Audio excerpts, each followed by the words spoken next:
It's nice to be with you. Welcome to the final cabinet meeting of 2025, a year that will go down as the most consequential and successful first year of any administration. They're saying that, not me.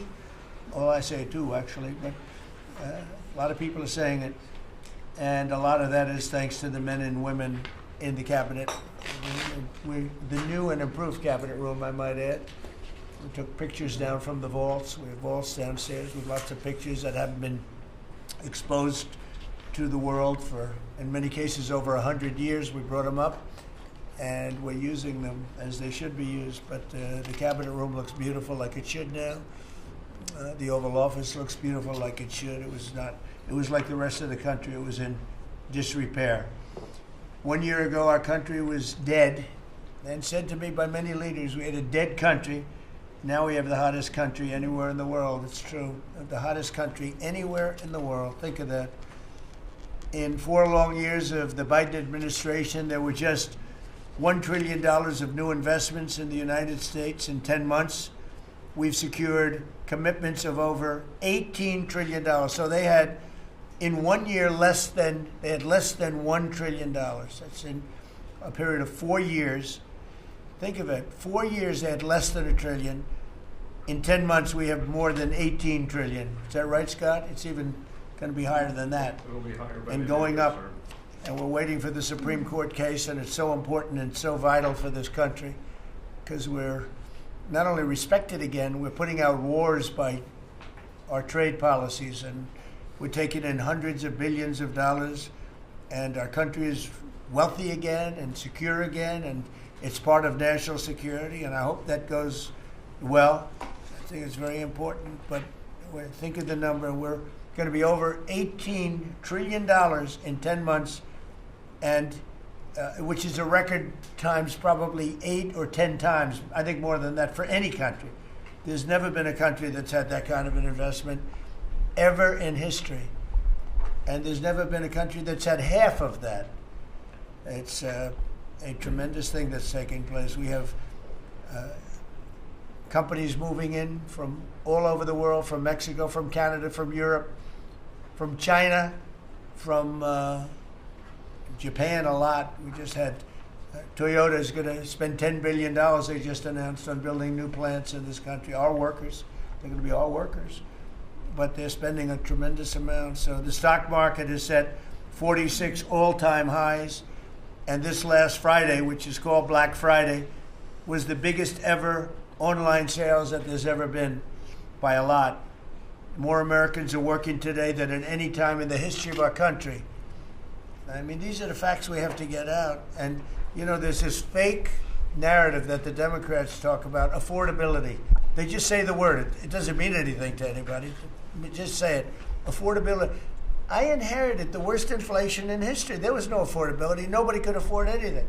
The prices were massively high. Do you remember when we took over eggs? You did a great job on that, Madam Secretary. Agriculture, Brooke. Eggs were 4 or 5 times higher than they had ever been. They said, don't order eggs for Easter at the White House. And we ended up doing it, and we got the egg prices way down, lower than what they were before. But the word affordability is a con job by the Democrats. They say affordable. I watched the other day where some very low IQ congresswoman talked about affordability. She had no idea. Their prices were much higher. As an example, energy, gasoline, we're now at about $2.50 a gallon. We're going to be, I think, at $2 a gallon. We could even crack that at some point. I'd love to do it.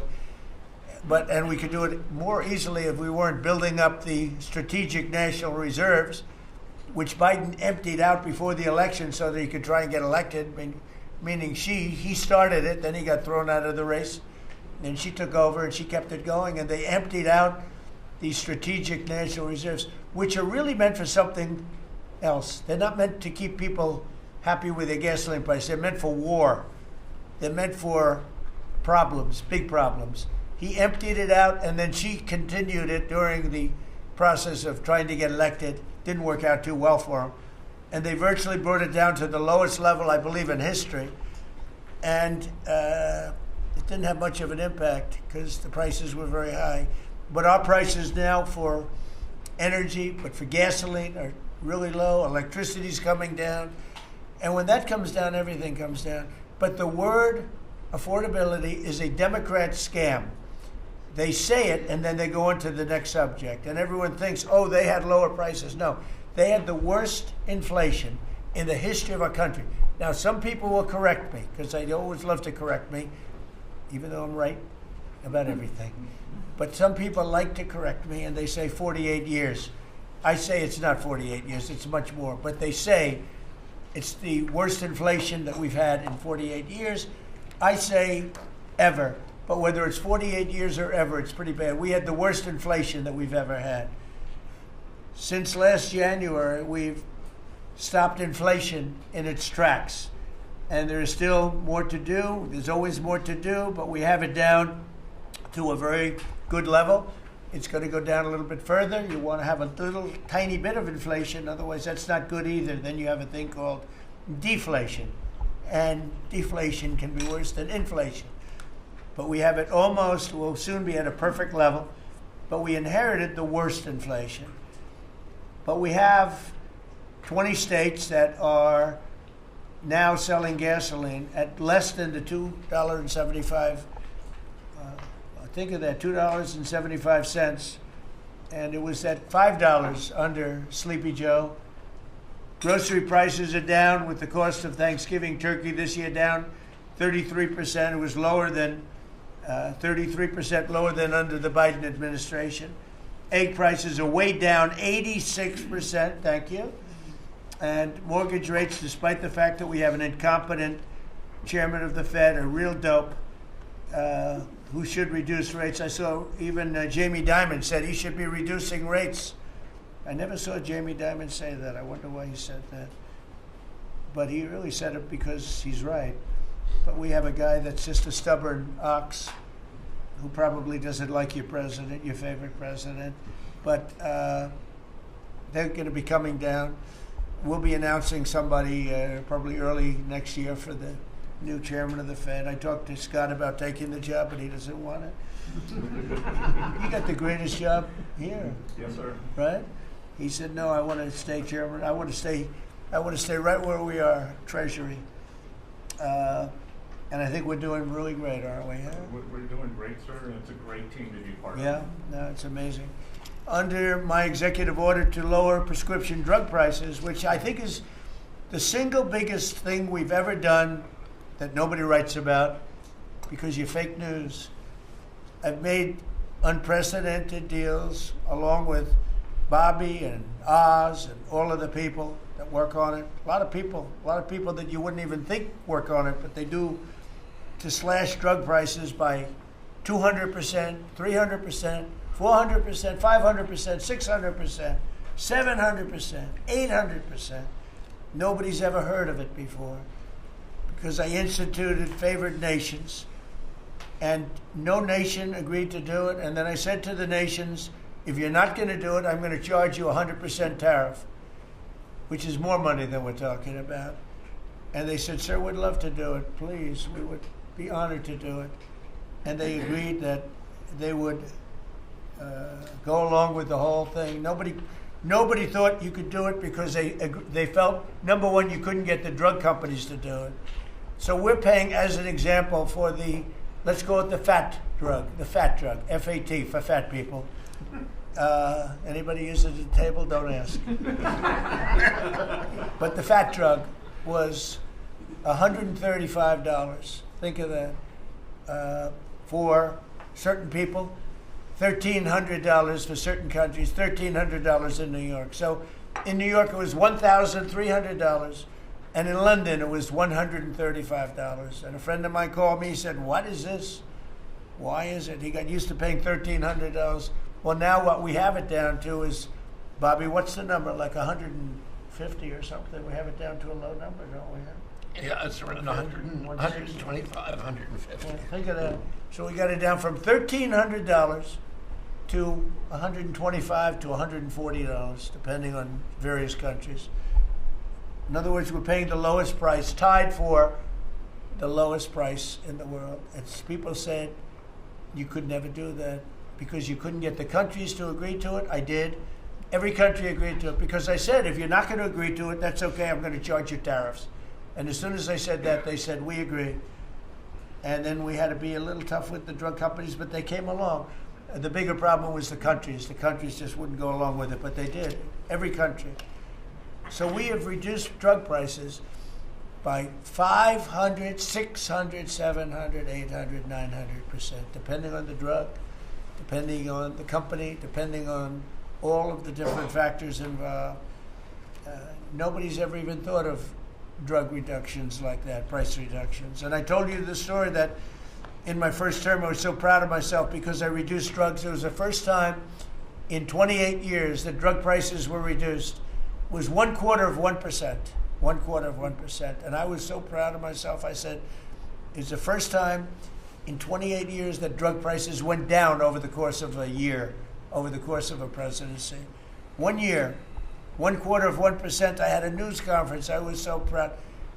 Now I got them down, not 1/4%. I got them down 400, 500, 600% and more. And the fake news won't write about it. And it's going to have a huge impact on healthcare because a big part of it's buying drugs, buying prescription drugs. It's going to have a huge positive impact because Obamacare is a disaster. I said it years ago and I say it now. And the money should be paid, taken away from the insurance company. Obamacare was made to make the insurance companies rich. Their stocks have gone up 1,000% in a short period of time because the money goes to the insurance company. I want the money to go to the people. Let all the money go to the people. And let the people go out and buy their own health care. And I see on television, people are advertising now, we will help you buy health care. We will go out and help you buy. That's becoming like an industry because of what I said. So something's going to happen. It's probably not going to be easy because the Democrats, frankly, they don't want to make a good deal for the people. They just want to make a bad deal for the country. They want to make a bad deal for the Republican Party. But the Republican Party is united. And I will say that what I would like to do is the money doesn't go. Trillions of dollars get paid to drug companies. And you still have lousy health care. Obamacare is horrible health care. We want it to go to the people and then let the people go out and buy their own health care, and they'll do great. They'll do great. So we're negotiating that now with the Democrats. Well, congressional Democrats want the largest tax hike in history. I proudly signed the largest tax cuts in American history with the great big beautiful bill. The great big beautiful bill, the biggest piece of legislation ever signed, and that includes the extension of the original Trump tax cuts. But it's the biggest tax cut ever signed, and it includes no tax on tips, no tax on overtime, and no tax on Social Security. Nobody's ever seen anything like it, so think of that. And in addition, you get, if you buy a car, this is great for our car industry because we have a lot of car plants. We're bringing back the automobile business. 60% of it was stolen because we had incompetent presidents or incompetent trade people. But 60% of it was stolen over the years, and now I think we're bringing it all back. I think we'll be bigger than we've ever been in the auto business. That's not even to mention AI, where we're leading China. You know, we're leading China by a lot. They're not going to catch us. We have to be smart, but if we're smart, they're not going to be able to catch us. They know that. They told me that. Next year is projected to be the largest tax refund season ever. And we're going to be giving back refunds out of the tariffs because we've taken in literally trillions of dollars. And we're going to be giving a nice dividend to the people in addition to reducing debt. As you know, I inherited a lot of debt, but it's peanuts compared to the kind of numbers we're talking about. So we're going to be making a dividend to the people. And additionally, we're going to be able to reduce debt. And as time goes by over the next 2, 3, 4 years, those numbers are going to go up. And I believe that at some point in the not too distant future, you won't even have income tax to pay because the money we're taking in is so great, it's so enormous, that you're not going to have income tax to pay. whether you get rid of it or just keep it around for fun or have it really low, much lower than it is now, but you won't be paying income tax. We've slashed $1 trillion in costly job-killing regulations, saving Americans an estimated $2,100 for a family of four. The Biden administration was the exact opposite, but times four. They went up $6,000. We went down $2,100. Think of that. To bring down energy, electricity, and utility prices, I ended the Green New Scam. They call it the Green New Scam, one of the greatest scams in the history of our country. They talked about global warming and all that crap, and what they've done to this country.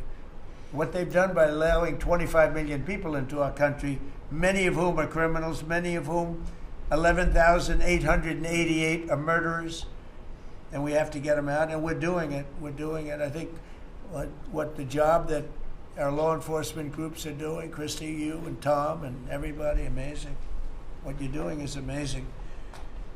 I terminated the insane electric vehicle mandate, and look, some people that make electric cars weren't happy with that. But we have to do that because you have to have a choice, whether it's a gasoline-powered car, and we have so much gasoline. You know, China doesn't have gasoline. We do. And whether it's a hybrid, which really are working really well, the combination of electric and gasoline-driven. But we, everybody was supposed to, by 2030, everybody had to own an electric car under the Biden stupidity. And not everybody wants to do that. I like electric cars. I like all cars. They're all good. They all have reasons. But you want to be able to go and buy what you want.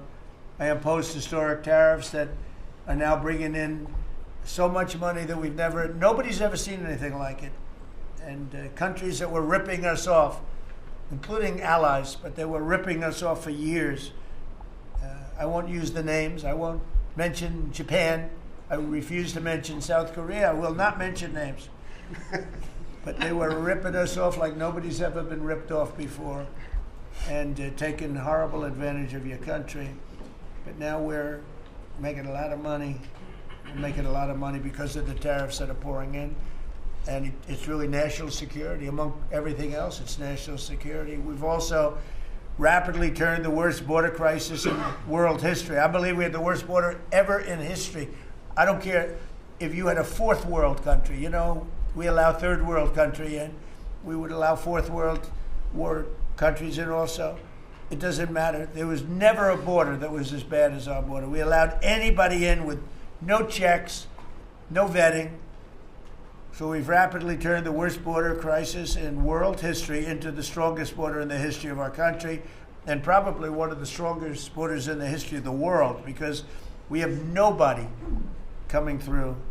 And I want to thank our people. The Border Patrol is so amazing, ICE, and I want to thank the military for the backup, because they're standing right behind them, and that was really nasty for a period of months, and now it's no longer nasty. Now they don't even come up.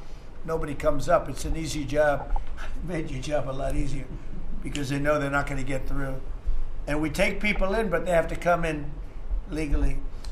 For 6 months in a row, 0 illegal aliens have been admitted into the United States. You believe that? 0.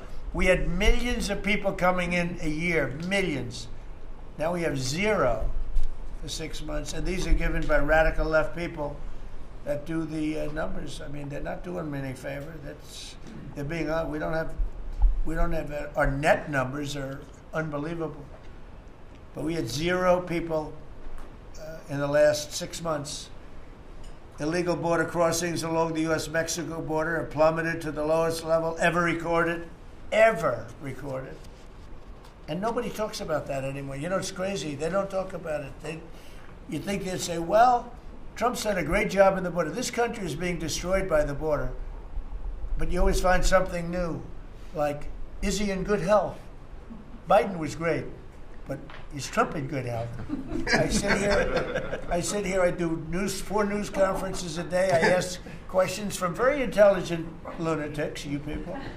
And I give the right answers. There's never a scandal, there's never a problem. I give you answers that solve your little problems. You go back and you You can't find anything, but you do stories about Biden was in wonderful health. The guy didn't do a news conference for 8 months. If I go one day, I had one day where I didn't do a news conference, there's something wrong with the president. You people are crazy. I'll let you know when there's something wrong. There will be someday. That's going to happen to all of us. But right now, I think I'm sharper than I was 25 years ago. But who the hell knows? By the way, I took my physical. I got all A's, everything. But they said to me, would you like to take a cognitive test? I said, is it hard? They said, yes. I said, well, I'm a very smart person. Who was the last president to take one? No president has ever agreed to take one. Because when you get into the mid-questions, meaning, 10, question number 10, 11, 12, 28, 30, they get harder and harder. And they said, would you like to do it? I said, well, no reason to do it. Nobody's ever done it. I'll do it maybe, but there's really no reason. They said, sir, the problem is this is Walter Reed Hospital. And that's a military hospital. And that means that things are, sort of open. It's not like private where you have, if you do poorly, we'll have to, probably you'll find out. I said, I won't do poorly. I'm a smart person, not a stupid person. And as the doctor will tell you, I aced it. Right, Susie? I aced. I got every question right. And these are tough questions. These are questions that I would say 99% of the people that I'm talking to right now, meaning the people from the fake news, would not do well in those exams. But I'm the only one that took it. I got every single question right. And then I read in the New York Times, is Trump sharp? Trump is sharp. But they're not sharp. That's why they're going out of business, the New York Times. I hear that they're losing so much money, it's ridiculous. They're a bunch of fakers. But we can never let another thing happen like what happened to us with a fake election, with a rigged election, where a guy like Joe Biden assumes the presidency. Because the man was grossly incompetent. And he was incompetent 30 years ago. But he was really incompetent for those last few years. And our country was put at great danger because of it. So for 6 months in a row, we had 0 people. Illegal border crossings along the U.S.-Mexico border have plummeted to the lowest level ever, ever, ever. Think of that. And the net benefit to our country is enormous, incalculable. America is strong and respected again. On the world stage, we're really respected. In fact, I went to a NATO and they were calling me the president of Europe. We're doing very well. We have a lot of respect. As you know, we have a problem with a war that our people are trying to settle now with Russia and Ukraine.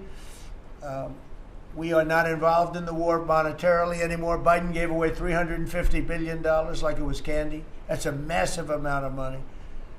And much of it in cash, a lot of it in equipment.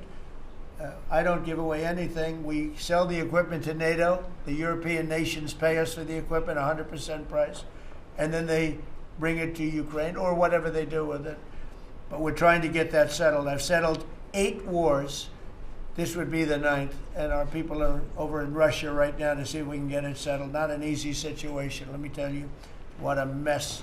It's a war that never would have happened if I were president. Not even a chance. And it didn't happen for 4 years. We've renamed the Department of Defense the Department of War, and I thought that would be controversial. And frankly, I tell you what, I haven't met one person. There's not one person I've met that doesn't like it. Think of it. We won World War I, World War II, everything in between, everything before it. And then we said, let's change the name. So we changed it back to what it was, Department of War, and Pete's doing a great job.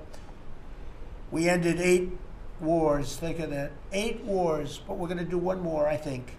I hope. Every time I end a war, they say, if President Trump ends that war, he's going to get the Nobel Prize.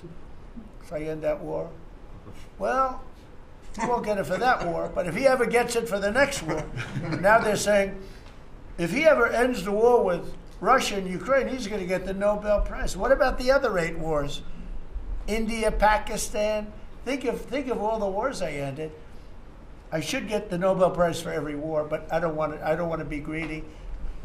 Actually, the woman who got the Nobel Prize said, "You've got to be kidding. Trump deserves the Nobel Prize." So that was very nice of her. I appreciate it, which is true, actually. But I don't care about that. You know what I care about? I care about death. I care about all the people that are dying. And last month, 27,000 young people died, mostly young people, mostly soldiers, despite some missiles being shot into Kiev and other places. But think of it, mostly young people. 27,000 people died between Russia and Ukraine last month. What a shame. So we're restoring law and order to our cities and towns. If you look at what's happened, and I want to pay my deepest respects to those two incredible people from the National Guard in West Virginia they came from. I spoke to their parents. Sarah is gone. She passed away. She's looking down on us now, and she loves her parents, and they loved her. They were, somebody said, "How are they doing?" I said, the word is devastated. Doing. How are they going to do? They're devastated. The rest of their lives they're going to be devastated. She was an incredible person, highly respected, top of her class, everything. She was like a perfect human being. 20 years old, just started. She was like a baby. She was so proud. They were giving her a promotion, and she told the parents that she was getting a promotion, and they were so proud of her. Then they get a call that this happened. And we have one young man who's fighting for his life. He's fighting very hard. I think he's probably doing better than anybody. And they said he didn't have a chance. I'll tell you, the one who said he's going to live is his mother. He spoke to his mother. "Sir, he's going to live." I spoke to her very soon after this horrible event took place with this scum that is able to come into our country. I spoke to his mother. "Sir, he's going to be okay. I'm telling you." No doctor thought that. Nobody thought that. He was hitting bad places, and she was like so positive. It was incredible. And it's possibly right, Pam, right? Possibly right. Boy, it would be amazing. If he lives, it would be amazing. A miracle, actually. But we're very proud of those two people. We're very proud of the National Guard. We're very proud of our military and our police and our firemen and women. If you go back and take a look a year ago, year and a half ago, it all changed, I think, on November 5th, the day of the election.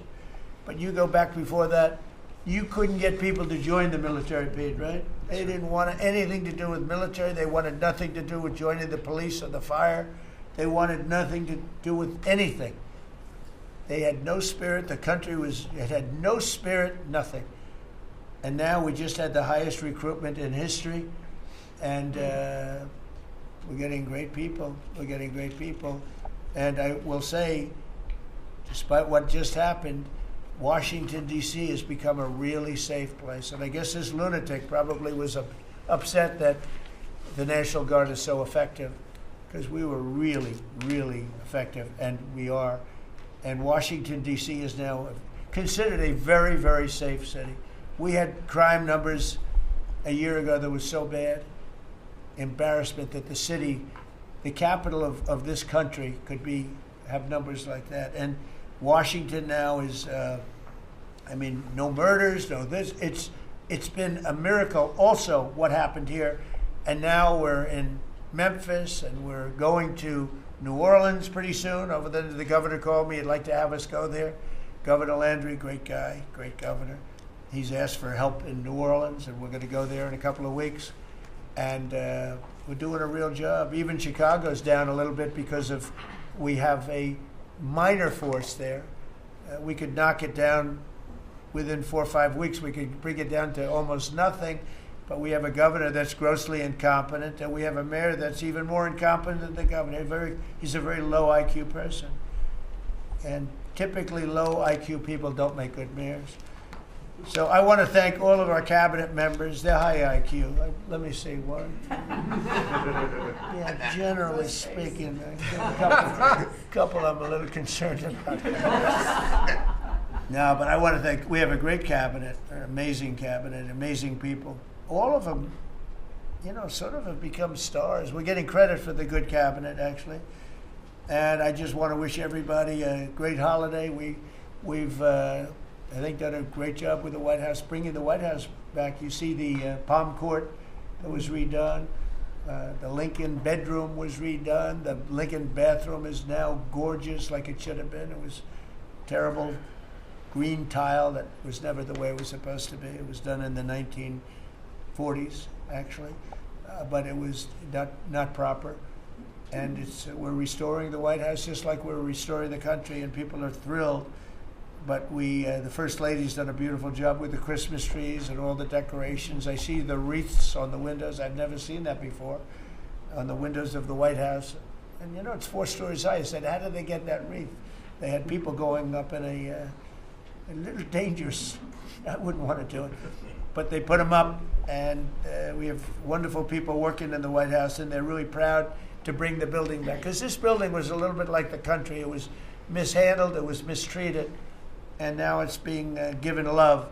And we're building one of the great, I think, maybe the greatest ballroom. We needed it for 150 years. They've been asking. You see the trucks and cranes and excavators in the background, and you hear them, and every time I hear them, I love the sound. To me, I love the sound. I wouldn't say my wife is thrilled. She hears pile drivers in the background all day, all night. They go till 12 o'clock in the evening, day, night, pile drivers. Darling, could you turn off the pile drivers? Sorry, darling, that's progress.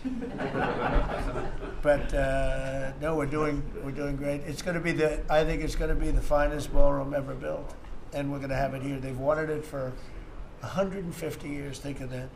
So I will just end by saying I want to thank the cabinet.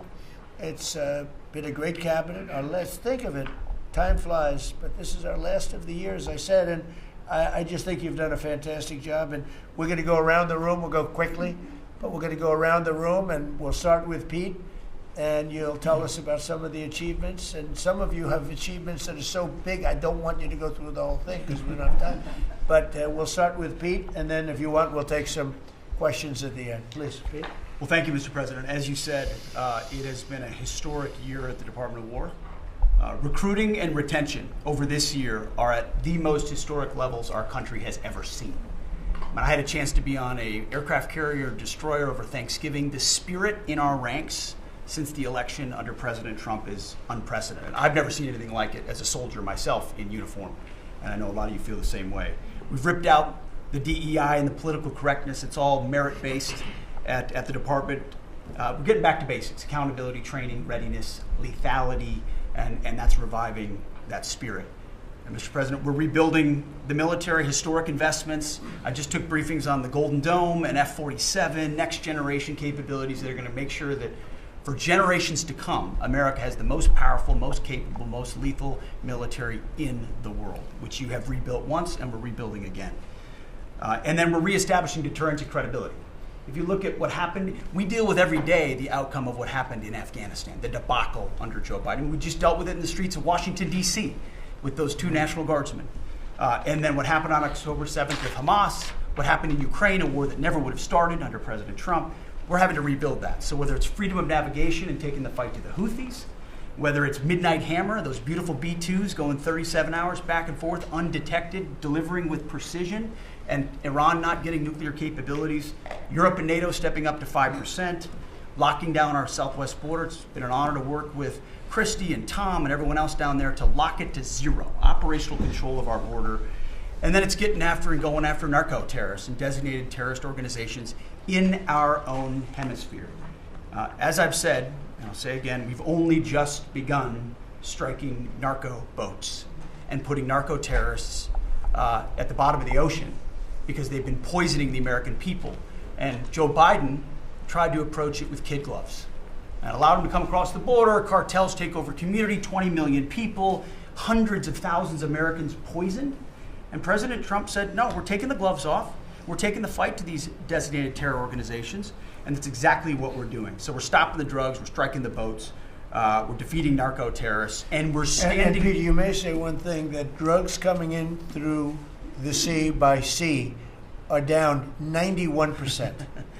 And I don't know who the 9% is. I'm not sure either, sir. But down 91% by sea. We've had a bit of a pause because it's hard to find boats to strike right now, which is the entire point, right? Deterrence has to matter, not arrest and hand over and then do it again, the rinse and repeat approach of previous administrations. This is meant to get after that approach. And I will just end by saying, as President Trump always has our back, we always have the back of our commanders who are making decisions in difficult situations, and we do in this case and all these strikes. They're making judgment calls and ensuring that they defend the American people. They've done the right things. We'll keep doing that, and we have their backs, Mr. President. Good job. Thank you very much. Howard? So we set out to stop the ripoff of the United States of America. This is about global change of trade. We've been ripped off since 1945 when we set this policy. So we set out, and together with my partners, Jameson Greer and Scott Bessent, we set out to change that. So we started, the first one was the UK deal, right? We asymmetric. They pay us 10%, and we get charged nothing. That allows us to export, and that began the process. Then we did the biggest, the European Union, 450 million people, $20 trillion economy.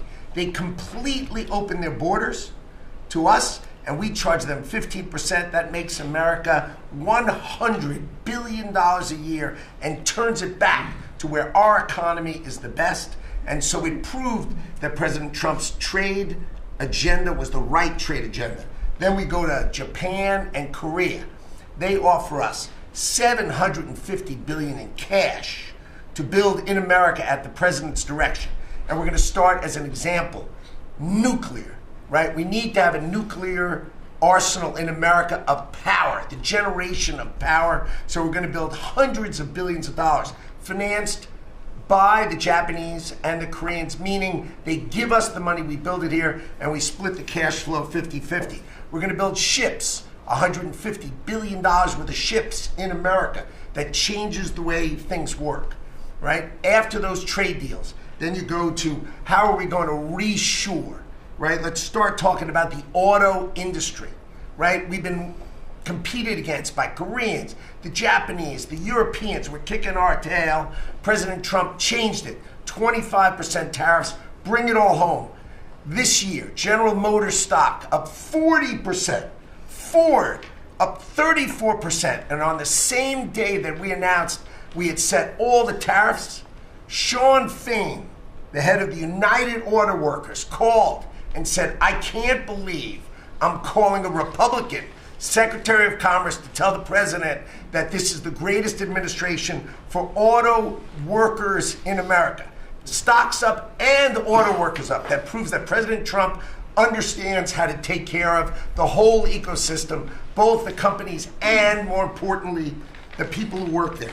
Semiconductors, right? We didn't build any. The Biden CHIPS Act was a $60 billion giveaway, right? We've now turned that.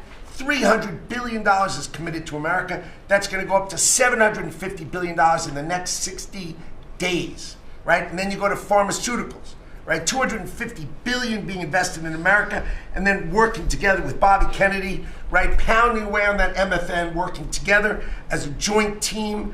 They're coming to over $250 billion and cutting prices in half. We did the golden share of U.S. Steel to make sure the Mon Valley is protected. Intel gave us 10% of the company, make tens of billions of dollars, right? And the last thing I will say is a year ago today, I was working on transition with President Trump, right? To build the greatest cabinet ever for the greatest president ever. And I, as I sit here today, I can't be more proud of how you did it, sir. You've created the greatest cabinet. It is a joy to be at this table.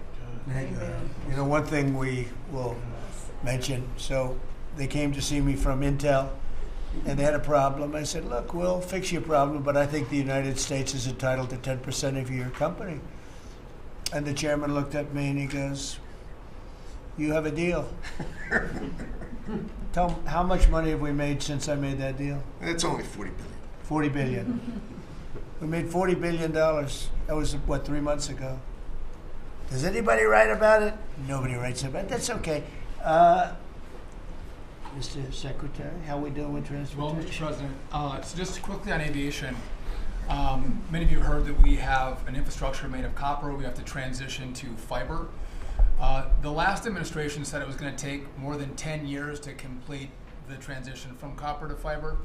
They had no plan to actually do it. We have already completed a third of this transition from copper to fiber. Now it's going to take longer for us to go from analog to digital. By the way, the rest of the world transitioned 20 years ago from analog to digital. We are just going to do that at the FAA right now. But we're buying new radios. We're going to buy new radar. By the way, those radar are going to be made in America, Mr. President. This phase of the operation will be completed by the time you leave office. It's 3 years. I do need another $20 billion, Congress, to start the second phase, which is really important, and we'll try to get that done also in that 3-year time period, but we need the money, critically important. With regard to commercial driver's license, I think we've covered a lot the crashes that have taken place around the country, and what we found is there have been states that have issued commercial driver's license to foreigners, and they've gone through sham schools, and they're not safe on American roadways. And so, in partnership with Secretary Noem, we have driven those numbers down. We've got California, Gavin Newsom, to revoke 17,000 unlawfully issued licenses. We've closed down half of the fake schools that give out these fake licenses, all critically important. Governor Tim Walz of Minnesota gave 33% of these licenses unlawfully. People that should never have a driver's license driving a big rig on American roads, endangering the American people, shameful. We've cleaned up Union Station here in DC per your directive. We're going to rebuild Penn Station in New York. We're going to break ground at the end of 2027, get that project operational. And, Mr. President, a lot of us, I fly commercially, I fly back by the bathrooms. I don't know why that happens. They put me in the back. But, we've asked Americans to bring their better selves, to bring civility back to travel, to say, listen, let's say please and thank you. And if you have someone's pregnant on your flight and you're as strong as Pete is, well, pick up the bag and help her put it in the overhead bin. Let's be nice to each other, is what we've asked. Maybe not wear pajamas or slippers on the airplane. And I think it's been received fairly well, and I think we can all have a better travel experience when we do that. And just the last point I'll make is there was a big football game where the Merchant Marine Academy that falls under DOT actually beat the Coast Guard with Kristi Noem. We beat them by 1 point, and so we're very proud of that. Nice. And, so well done, Kings Pointers. So a little bit in a nutshell, we're rebuilding the air traffic control under boot edge. It's supposed to be boot edge. Who's another grossly incompetent person? He'd get in his bicycle, ride to work, and he was just terrible. What they do is they take the fiber optics and they take fiber trying to hook it into copper, and fiber and copper don't mix. You can't do it. But people knew that for the last 30 years since they started doing the fiber. And they spent billions of dollars, and it didn't work. And you saw that by the helicopter crash. You saw that by Into the Plane. You saw that by a lot of things. So we're doing a brand new air traffic control system, and it's going to be the best, and it's going to be from top to bottom, and we have the 3 top companies in the world bidding on it, and it's going to be one bid, and we're going to have one company responsible, and it'll be the best system. And it's going to make this. Look, our skies are safe. Otherwise, we wouldn't let people fly. But we're going to have the safest skies. We're going to have the best system anywhere in the world. We're also going to rebuild Dulles Airport because it's not a good airport. It should be a great airport, and it's not a good airport at all. It's a terrible airport. It was incorrectly designed with a good building. Actually, it's got a beautiful terminal. Saarinen was the architect, one of the greatest architects in the world at the time. A great architect. And so they have a great building and a bad airport. But we're going to turn that around, and we're going to make Dulles Airport serving Washington and Virginia, Maryland, etc. We're going to make that into something really spectacular. We have an amazing plan for it and other things. But you're doing a really good job. I appreciate it. The people movers of Dulles, we had a crash recently. So we're going to announce that later today. A request for bids on this, but again, it's a not a great airport, which we can make great in this administration, Mr. President. We have a design that's amazing for Dulles. It's going to take Dulles and make it a really bad, it was a badly designed airport. We're going to make it into as good as there is in the country. It'll be exciting. Okay, please. All right. Well, Mr. President, it's good to be here at this meeting because in 1 year you can look around the table and see the change. And I think one of the biggest changes is how this cabinet works together. And I want to start there. This has often been said, I found out some things this year that I didn't know, that the Department of what was Defense, now Department of War, and the Veterans Department had never really communicated. Now, we're fraternal twins, in a way. Pete and I are. He lives better, I'm better looking. But in looking at this, I mean, he brings them in. He keeps them for a number of years, up to 20 or longer, and then they come into what the country is committed to our veterans. And if you don't have both ends working correctly, then recruitment lags, morale lags, and we've been able to work and fix a great deal of that. I didn't need to change our name, but I did do one thing. I put the veteran back first at the VA. And we did that in 1 year. How did we do that? We started taking things that have been neglected for a long time and put them back. We had a backlog in which we've dropped over 160,000. We're not talking year-to-year change at the VA. We're talking 5-6 years. We have to go back 5 to 6 year prior COVID numbers to see the change of backlogs that are now reduced. We do it in 6 months instead of the long time it took. In fact, it grew under the Biden administration. It shrank over 160,000 under us. Champ VA, which is a program we have, it's basically been back to day. It was at a terrible state, which delays in claims and everything's going on. We got that back. We're doing things like taking a new look. I have one question that I ask when I go to my hospitals, which by the way, over 170 hospitals, 1,200 clinics, and I ask the people one thing, Mr. President. I said, what are you doing right now that if you were just honest and I wasn't standing here, you say, this is stupid? It's been amazing what we've gotten, and the feedback that we've had. We've been able to change how we do credentialing, how we do privileging, how we do hiring. We're all working through that, and it has all made a difference for our veterans as we go forward. CNP exams for veterans out there listening. If this is the one where disability claims, well, they say, well, let me send you to a doctor to make sure. Most of the time we have that already in the record. We're working now to where those could actually be changed, where we just look at the record and not have to send them to the doctor. That's almost a $3 billion savings that we could let, and also not taking what the veterans get. We're also getting ready to announce here pretty soon the reorganization that's going to bring our hospital system organizationally in line with the 21st century. We are the largest healthcare organization. It's about time we acted like it, Mr. President. You gave that leadership, and we're going to do it. And also one thing, community care contracts getting ready to go out. It's one of the largest contracts in the federal government, but it does exactly what you and I have talked about before, making sure that our veterans can get care in the system or in the community, wherever they want it. We're getting ready for that. Now, I have one thing for all the press who really enjoyed the first of the year, saying, oh, you know, they're going to cut all these jobs, 80,000 this, 80,000 that at the VA. Mr. President, every success that I just gave you came after the fact, or pretty much after the fact, that we had 30,000 take early retirement. Early retirement, no risk, although you reported it as loss and risk, you can't help yourself. 30,000 took a retirement. Every bit of the success that I just told you about came with a reduced workforce. It was a motivated workforce that said, how can we take care of veterans? That's what this cabinet does. That's what we're doing for you, Mr. President. And you've got the highest approval rating we've ever had at the VA, so that tells you something. You're doing a great job. Thank you very much. Jameson, please. Well, there's been some activity on trade this year. You know, for about 75 years, we had a system, global trading system, that was premised on the United States having totally open borders, right? Not just on immigration, but on goods and services, and everyone else generally kept higher tariffs, higher non-tariff barriers, etc. Obviously, the outcome was we had a huge trade deficit. You took it head on. You gave all of us who work on the file a lot of leverage. So we spent the past 10 months or whatever we've been doing now just going around the world and flipping the script. So now we're in a situation where we've protected our industries, we have the tariffs, and the other countries have decided to take their tariffs down and non-tariff barriers. And we've done it in a very constructive way. We've achieved agreements on reciprocal trade, which are a new kind of trade agreement that's really focused on making sure we have balanced trade, we have reciprocal trade, that we're treating each other fairly.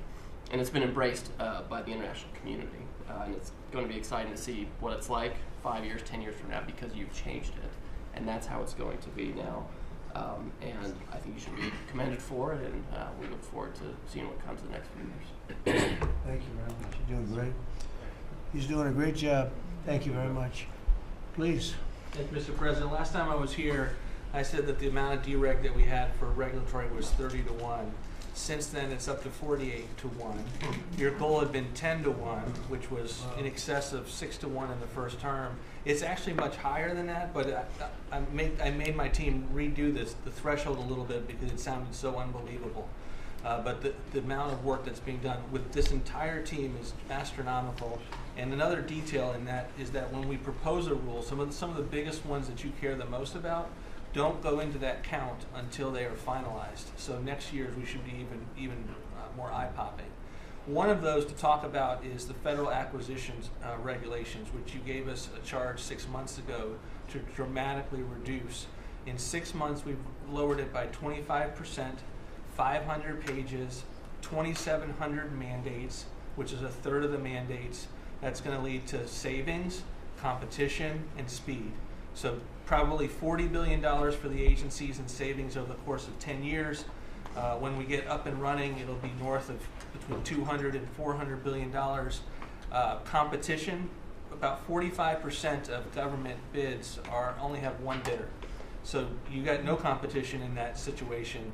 That will now change, and then we're just getting faster. Months, and hopefully we turn it into years, which means you all around this table can buy things that you need quickly, and that you have better vendors to come, many of them small businesses who want to participate in the federal procurement process. So making all sorts of improvements on that front is very exciting. Thank you, Mr. President. That's great. And great on the regulations.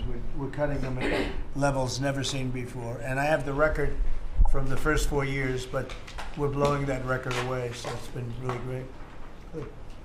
Scott? Yes, sir, Mr. President. Great to be with everyone. And, you know, when you were giving your report, which was fantastic, and I listened to the report of all my colleagues here and those that will come, it reminds me when I played in the NFL, we had this thing called game film. You know all about film. And we had a saying that said, the film don't lie. The film tells a real story. And I hope that the American people, when they watch the film that's going on now in this time in our history, that they will see that America is greater today than it ever has been. And so I thank you for that. And thank you for giving us good stories that we can tell for the American people. Scott, we're saving our country. Yes, sir. Okay, and I don't want to be braggadocious. We're saving our country. Our country was going down and would never have been able to come back. We're saving all of us, but we're saving our country. All right, go ahead, please. So at Housing and Urban Development, in keeping with your executive order, sir, in making America's streets safe and beautiful again, we've been very intentional about making public housing in our country safe. And I want people to know, our colleagues know this, but people in America know that we actually care about people that live in public housing around our country. A lot of public housing is wrought with crime, sex trafficking, drug trafficking, illicit drugs, illegal aliens living in public housing, but we've put them on notice to let you know that it's not lost on us. We care about the people, we're paying attention to it, and we're gonna root out crime in public housing. We've been very focused on working with the Memphis Safe Task Force, the DC Safe and Beautiful Task Force, working with Pam and Chrissy and others, and law enforcement. Our law enforcement is tremendous. Every single night they go out and they go to public housing to make sure that our people are safe, mothers and children are safe. And so at HUD, you know, it's a different day. We're running new plays. The film was real bad when I came in, I'm gonna be honest. But we are giving the people that live in public housing the assurance that they will be safe. And we also announced a new crime hotline, sir, that people that live in public housing, if they see criminal activity, if they see illegals living there, if they see drug trafficking, if you see it, if you hear it, report it. Don't be afraid. And so work with our Office of Inspector General. We've set up this crime hotline, and also working with Chrissy and Department of Homeland Security, making sure that everyone that lives inside of public housing is accounted for and that they are American people. And so I say that and I emphasize that to know that we prioritize American people and American people only. Lastly, sir, in Atlantic City, we took over the Atlantic City public housing because the living conditions were deplorable. And they have people that have been living there for 3 generations, and they were being treated very bad. And so I took it so that we can now give people a safe place to stay. And working with the First Lady in the Foster Youth Initiative has been a great joy for me and our team. So thank you for doing that executive order to make sure that our foster youth have a safe landing pad and have financial literacy as they age out of the foster youth system. And so you talked about affordability. HUD has supported over 1 million Americans in home ownership and affordability, and over 560,000 are first-time home buyers. So I hope that the press will write about that good news, that 1 million people are able to own a home and to refinance their homes. And so we are moving our building from DC to Alexandria, Virginia. So thank you for your support. We're going to save the American people about $500 million. So that's my report. Thank you, sir. Thank you, Scott, very much. Brooke? Well, coming off of Thanksgiving, moving towards Christmas, I think it's the season of Thanksgiving, and 2 words for me are gratitude and joy. Gratitude to you for, as Howard said, bringing this team together. I say it a lot, but I'll say it again, that this is like family at this point, and I don't know that there's ever been an organization like this, at least a government like this, in the history of our country. These jobs are hard, but the joy every day in getting to fight for America and save the country is the privilege of all of our lifetimes, I believe. So thank you for that. At U.S. Department of Agriculture, the People's Department, Abraham Lincoln launched this department in 1862. But under your leadership, we have finally, again, put farmers and ranchers and rural America first. In the last year, it's no longer DEI, climate change, sending out money based on the color of a farmer's skin. It's now about literally putting farmers back at the center of it. And under the last administration, we talked a lot about affordability. We'll continue to talk about that. But under the Biden administration and the destruction of our economy and the cost of inflation, interest rates for farmers and ranchers went up 73%. Labor went up 47%. Fertilizer went up 36%. Fuel went up 28%. So when you think about the extreme economic strain that a lot of our farmers are under in our farm economy, these are massive, massive numbers that will take some time to get out from under. But we've already seen the beginnings of the movement toward more affordable food, housing, fuel, et cetera, and that will only continue to trend as we work to solve those issues. My partners in trade, of course, they do the work, but I'm constantly talking to them about selling more soybeans, selling more corn, getting more of our products out. But when we really think about how to solve for this idea that for so long our farmers, many of them have been farming for government checks instead of moving their product around the world, these trade deals change that forever. And it isn't one trade deal or 2 trade deals, it's dozens of trade deals. And so talking about rural prosperity and bringing the golden age back to rural America, which has been lost for too long. And we're going to focus on that next year, hopefully with our vice president, many of our cabinet members. But the opportunity to do that under these new trade deals is unprecedented. And so just putting farmers first, our ranchers first, Mr. President, is such a huge priority and an accomplishment of the last year. The second quick thing is lawfare, and I know you know this better than anyone in the country. When a government politicizes and weaponizes their power to go after average, everyday Americans, well, from you, the top of the heap as president, but all the way down to the ranchers in South Dakota, the Maud family, who were facing jail time over a fence line dispute that had been in their family for 130 years. We fixed that. A family, the Henry family in New Jersey, who were facing their farm being taken away for eminent domain to give to affordable housing, we fixed that. So being able to completely change the trajectory of private property rights, but especially as it has to do with our farmers and ranchers and our rural communities, changes everything for our country. And then the third thing, we have so much great things to talk about at USDA, but the third thing, which became very much a part of the national conversation during the Democrat shutdown, was SNAP reform, food stamp reform. When all of America saw what so many of us know and have been working on, but when you have so much rampant fraud in a program that 42 million Americans participate in, now a big good piece of news that I hope is written about, since you became president, about 800,000 of those 42 million have moved off of food stamps, which is hopefully the plan with better jobs, higher wages, etc.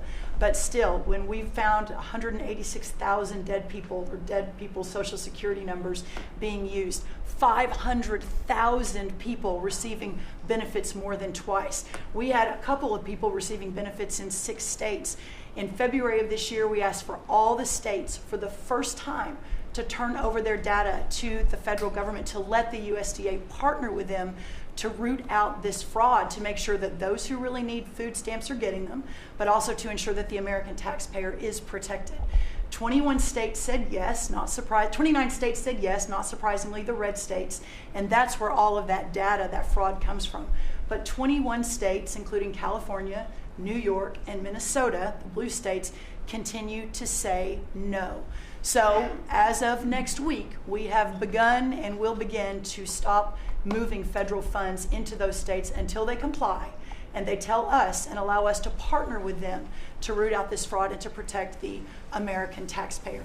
As Joe Biden was working to buy an election a year ago, he increased food stamp program funding by 40%. So now as we continue to roll that back. So the partnership in Making America Healthy Again is also in food stamps, but a lot of what Bobby and I are doing together is really remarkable. But again, just gratitude and joy for this work, and so grateful to you. The final thing I'll say, a lot of gratitude to Secretary Marco Rubio for wearing his Aggie maroon tie as a reflection of Texas A&M beating Florida handily about a month ago. So Marco, I want to thank you, and much gratitude and joy in my heart as well. Yes. But thank you, sir. We also have to say something about China with one of the largest purchases ever in our country, the soybeans. Yes, sir. And so I want to thank President Xi. We had a great meeting. We were in South Korea, and I went to a lot of other places too, but we met in South Korea, and President Xi was great. And China gave us among the largest orders in the history of your world, agriculture. That's right. So. And sir, may I say, this is the remarkable result of real leadership, and your real leadership. Just a couple of days ago, China announced that they were going to halt all purchases from Brazil because they had found some irregularities in some of the soybeans they're buying from Brazil.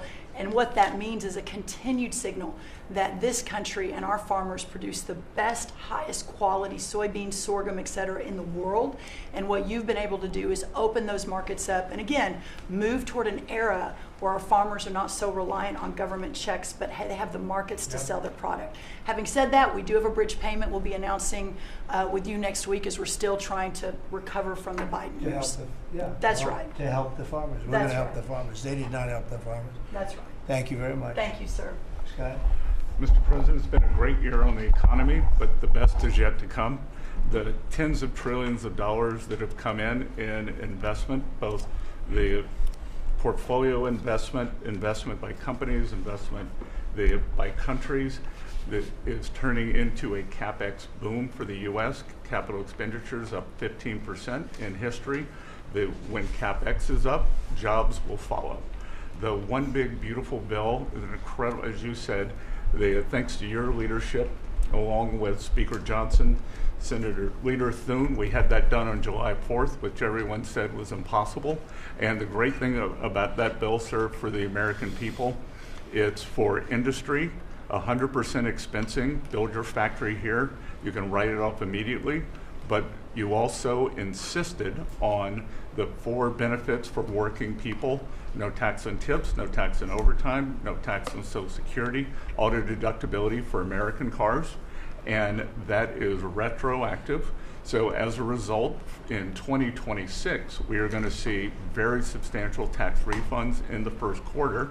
So the best way to address the affordability crisis is to give Americans more money in their pockets, which is what this bill has done. We're going to see real wage increases. I think next year is going to be a fantastic year. Taxes, deregulation, energy certainty. That's why everyone with your leadership is coming to America. Bond market had its best year since 2020. Everyone said couldn't be done.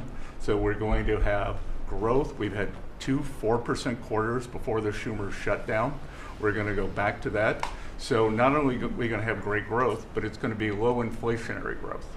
And stock market obviously is following, but next year is going to be the year for Main Street as all this kicks in.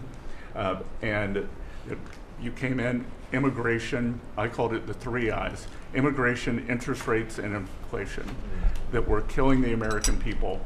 Close the border, the promise kept. Interest rates are down, and 10-year bond, again, best year since 2020, and inflation led by energy prices is going to roll next year. I think it's going to be a fantastic year. We can look back, be very proud of this year, but I think 2026 is going to be great for the American people, thanks to you. It's going to be great. Thank you very much. Mr. Vice President. Thank you, Mr. President. It's an honor to serve with this great team that you've assembled. And I just want to pick up on something you said, Mr. President, because you hit the nail on the head, that it is absurd that Democrats talk about an affordability crisis that they created and the people around this table work every single day to address. You'll hear a lot of statistics today. You hear a lot of statistics in our political conversation. I think the most important statistic for the American people is that under the Biden administration, the average American family lost over $3,000 of household income. And under the first 10 months of this Trump administration, they have gained over $1,000 of household income. What that says very clearly is that we are fixing the problem that Joe Biden and the Democrats created in the last administration. If you look at every affordability crisis that's confronting the American people today, it is traceable directly to a problem caused by Joe Biden and congressional Democrats. Why did homes get so unaffordable? Because we had 20 million illegal aliens in this country taking homes that ought by right to go to American citizens. Why did tax bills get so unaffordable? Because Democrats were raising taxes while congressional Republicans under the president's leadership were now cutting taxes. Why did food get so expensive? Because we printed trillions of dollars and threw it into green scams that made our agricultural economy suffer while Americans were paying higher prices for food. On every single one of those issues, Mr. President, I think we've made incredible progress. But it would be preposterous to fix every problem caused over the last 4 years in just 10 months. I think that we've done incredibly good. But what I see over the next year, and you heard Brooke talk about joy and gratitude. What I really think this season represents for me, and I think for the entire administration, is that we have now done incredible work to fix what Joe Biden broke. And I think that next year in American growth and American prosperity could be the best year that we've had in the United States of America. It's going to happen because we're all working hard. It's going to happen because we have the greatest country in the world. But I think for congressional Democrats in particular, if they want to talk about affordability, they ought to look in the mirror. We are fixing what they're broken. We're proud to do it. It's the job that we were elected to do. But I think 2026 is going to be the year where this economy really takes off. Thank you very much. Thank you, sir. Great. Pam? President Trump, thank you for talking about Sarah. Heartbreaks for her family. And Andy is doing well. His parents, Melody and Jason, wanted me to tell you, and I was with them yesterday in the hospital. He's a miracle. I was there when the surgeons came in, and they wanted you to know this. He's a miracle, and if everyone in this country can continue to pray for that family. He's got a long road ahead of him, but he is a miracle. And of course, our DC initiative is led by our amazing, and the monster will be held accountable who did this. Our marshals, of course, are leading the DC Safe effort. We have made over 7,000 arrests at your direction. DC is safe again. Working with everyone around this table, Pete and everyone. Scott and I were in Memphis together last week, and everyone, and Bobby, your HHS, doctors and medics are on the ground to help people in Memphis and DC. In Memphis, we've made over 3,500 arrests so far, and Homeland Security, Christy, you've been instrumental in this. But it's everyone working together as a team. We even have Treasury agents out there. It's unbelievable, on the ground in DC and Memphis. Of course, law enforcement first, FBI, Kash Patel has led the FBI. We have a 100% increase in the arrest of violent criminals, thanks to your leadership. DEA, led by Terry Cole, over 45 million fentanyl pills, 4,200 kilos fentanyl powder. That is the equivalent of 347 million potential lethal doses. That's unbelievable that you've taken off the streets of our country. And the weight of all the drugs combined taken off by DEA is the weight of 17 full semi-trucks of the drugs just since you've been in office, the drugs that had flowed into this country under the previous administration. ATF, led by Rob Sakata, has seized more than 31,000 illegal guns. 31,000. Unbelievable at your leadership. 19,000 of those were from trafficking cases. We've been sued on the legal front now. We have been sued 575 times. 575 times. More than every administration going back to Reagan combined. Most recently, yesterday, I was sued by an immigration judge who we fired. One of the reasons, she said she was a woman. Last I checked, I was a woman as well. 24 Supreme Court wins, President Trump, 92% success rate. We told you it would take a while to get to the Supreme Court. We're doing it at record speed, led by John Sauer, of course, Sarah and Hosh, all working together. Immigration, we're winning. Nationwide injunctions, ending DEI funding, working to secure that our federal workforce is aligned with your America First agenda, representing pretty much everyone in this room. We met with your general counsel yesterday, Doug, working with everyone. It's nonstop. ICE, of course, we're winning there with Christie. We're Brooke, SNAP benefits, won there. Marco, USAID. Pete, National Guard, of course, going nonstop. Our U.S. attorneys are fighting violent crime, working around the clock to make America safe again, which was your directive. Our Civil Rights Division, suing Gavin Newsom 3 times now, Prop 50, keeping boys out of girls' sports and in-state tuition for illegal aliens. We've sued over election integrity. We are litigating major universities with Linda. Thank you, our Civil Rights Division, for everything that you've done to end DEI in our schools. Our Civil Division fighting sanctuary cities every single day. And of course, our Antitrust Division with Google, major settlement. Our attorneys are working on terrorism, TDA, MS-13, Antifa, President Trump. We've charged more than 500 defendants with assault on federal officers thanks to your directive.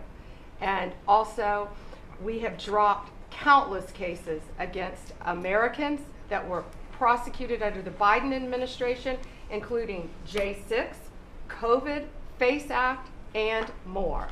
And as everyone knows, we cannot talk about pending grand jury investigations, but no one is above the law, and that includes what happened in Arctic frost. I hope everyone has a very Merry Christmas, Happy Hanukkah, and Happy Holidays. Thank you for fighting for our country. Thank you. Thank you very much. Please, Laura. Great. Well, thank you, Mr. President. Thank you for allowing me to be at this table. When I came on board, I knew really none of you in this last year, and it's been a year, Mr. President, since I've had the pleasure to serve this country on the workforce. Everybody said the Department of Labor would be quiet, fly under the radar, you won't have to do too much. Absolutely not, because you made the American people realize the American dream is real for the American workforce. And it's been under your leadership, Mr. President, that over 2 million jobs that has been created since you started have been native-born workers. And that is the difference between this presidency, this administration, as opposed to the Biden administration, where mostly foreign-born or federal government jobs. And I think through the private sector, over 2 million jobs of native-born. And so the Labor Department has wasted no time in putting that into action with our Make America Skilled Again, either grant dollars, but the intentionality of the apprenticeship program, 1 million active apprentices across this country. We have done over 250,000 new apprentices so far in the first year and registered over 2,000 new apprenticeship programs. Why do we need the apprenticeship programs with the men and women in the trades? Because of the leadership of onshoring and reshoring, and have a lot of these companies reinvest in America. We have to build this country.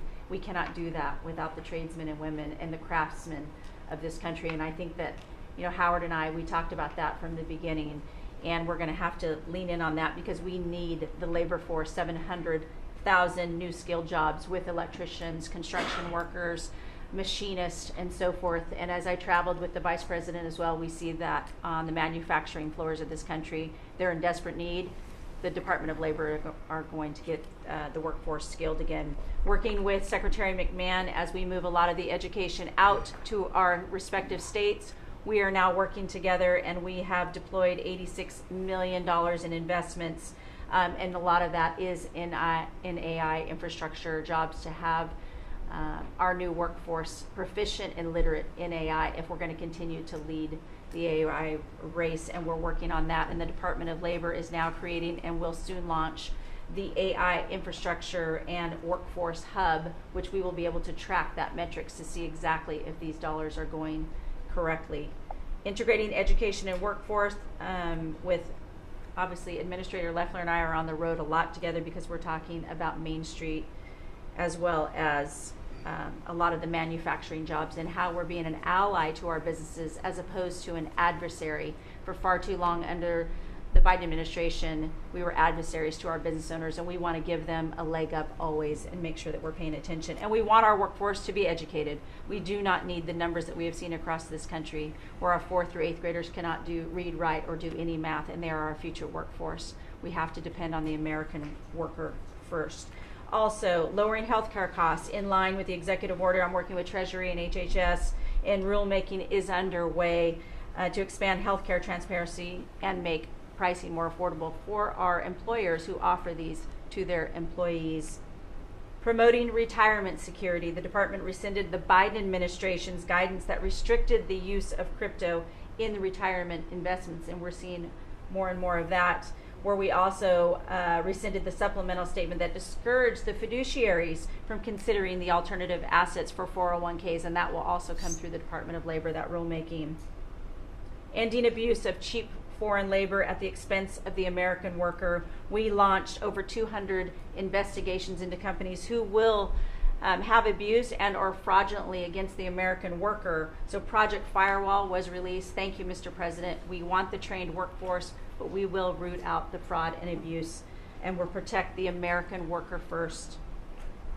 And slashing the job-killing regulations. The department has rescinded discriminatory DEI practices, and I will tell you, reducing compliance costs for businesses as it was for DEI has saved American businesses nearly $1 billion this year by just getting rid of DEI for that compliance cost that they've had to do. So, Mr. President, continuing to skill the American worker, the American workforce is going to be my mission. We have to do it faster. We have to do it quicker. We have to build so that the American people can realize that American dream that you have laid out so eloquently. And it's an honor to serve under this administration and to talk to the American workers who believe in the American dream again, the pride on their face, the pride of the American worker, the skilled men and women who build with their hands. It's an honor. Thank you, and Merry Christmas. Very good job. Thank you very much. Chris? Mr. President, I am honored and frankly inspired to sit at this table with this incredible team of leaders that work every day for one and only one constituency, the American people. Not this group or that group, the American people. The price of energy is very much on the mind of Americans. The biggest determinant of the price of energy is politicians, political leaders, and policies. That's what drives energy prices. Under your leadership, what we've seen in the United States is just a steady drop in the price of gasoline, a huge consumer cost for Americans. As you mentioned early on, well below $3 a gallon right now and trending downwards. There are a number of stations in the heartland of America with $1.99 signs flying today. That's simply impossible without the leadership and changes you've brought.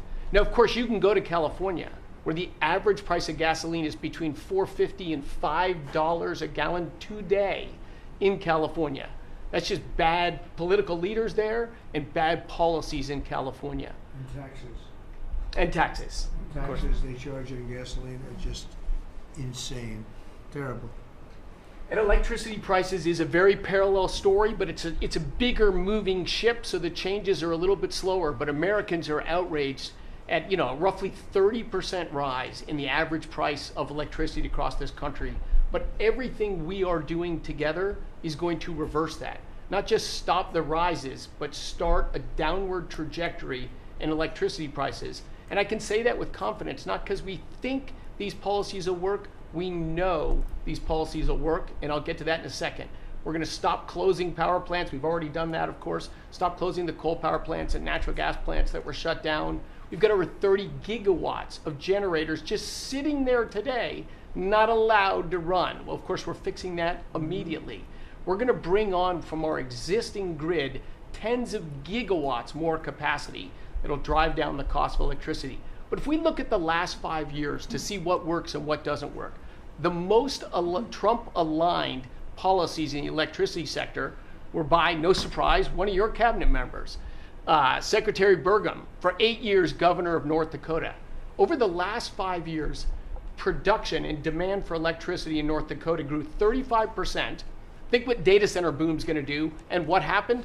Electricity prices went down. Didn't rise slowly, they actually went down those 5 years. That's the answer. Trump-aligned energy policies increased demand for electricity. Nebraska and Texas, more Trump-aligned states, had significant growth in demand for electricity. They had electricity price rises, but well below the price of inflation. Unfortunately, Biden brought all of us a lot of inflation. If you look at the other end of the spectrum, California, New York, Massachusetts, Connecticut, Maryland, I could go on. What happened in those states? Policies and politicians that force the building of unreliable electricity generation, which requires new infrastructure and transmission lines. And what happened? Today they produce less electricity than they did 5 years ago. A lot of spending money and less electricity. What does that mean? Of course, much faster rises in the price of electricity. Blue states have had 1.5 times faster rise in electricity prices than red states. Red states alone, less than inflation. We need to bring those policies. You are bringing those policies to the national level. We hope the blue states will come along with us, but your policies are going to start the decline of electricity prices nationwide under your leadership by just bringing back common sense. So thank you for allowing me to be part of this team. For people here who are focused on winning, special thanks to Howard and Scotty who were there with me to see the Denver Broncos win on Monday night. Now we want nationwide wins on energy for 3 more years. And we're doing more energy production than we've ever done by far right now. Records across the board that'll continue to be reset every year you're in office. Thank you very much. Well, Mr. President, thank you for giving me a very interesting job. Some days it's a little controversial too, but it's been an honor to work for you. You are a great American. The fights that you pick are the right fights, and they're always on behalf of this country. So I appreciate the chance to do this job heading up this department. If you think about what Joe Biden did with the Department of Homeland Security, he used this department to invade the country with terrorists. He opened up the borders, let anybody come in that wanted to. He put them on airplanes. He let them through our airports. If they could figure out a way to get to our shores and in our country, he just opened the door and invited them in. So it's our job to get them out.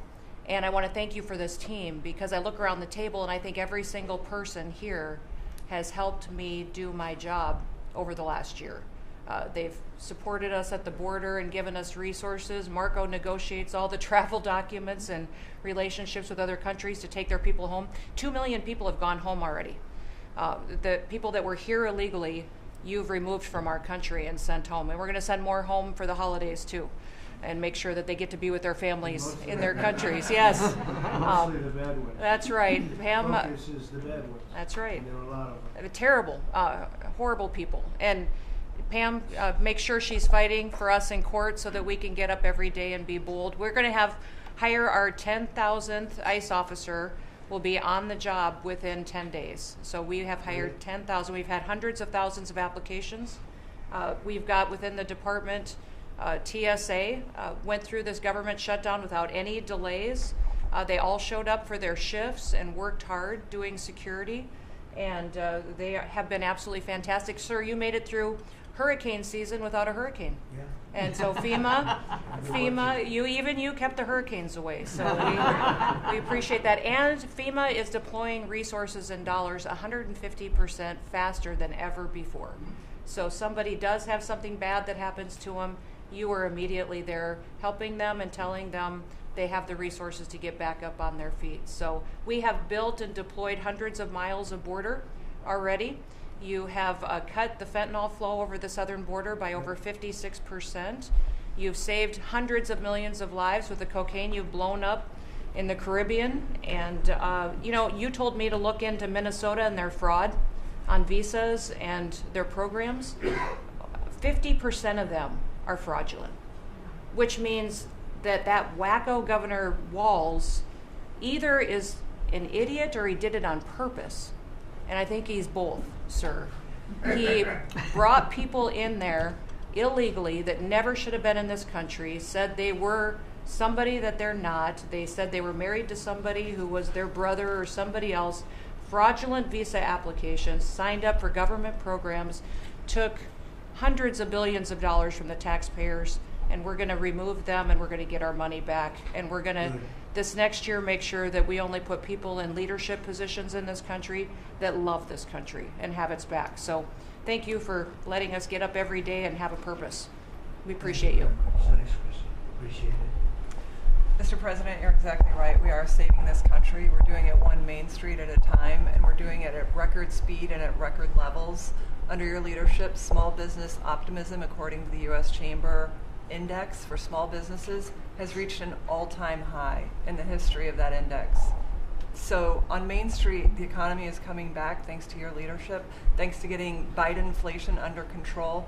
Small businesses' number one concern right now is finding skilled labor, and that's why Secretary Chavez DeRemer and I have entered into an MOU to speed that workforce to small businesses that under this administration are now at record levels. 36 million small businesses have now taken on board, for the first time in the SBA's history, $100 billion.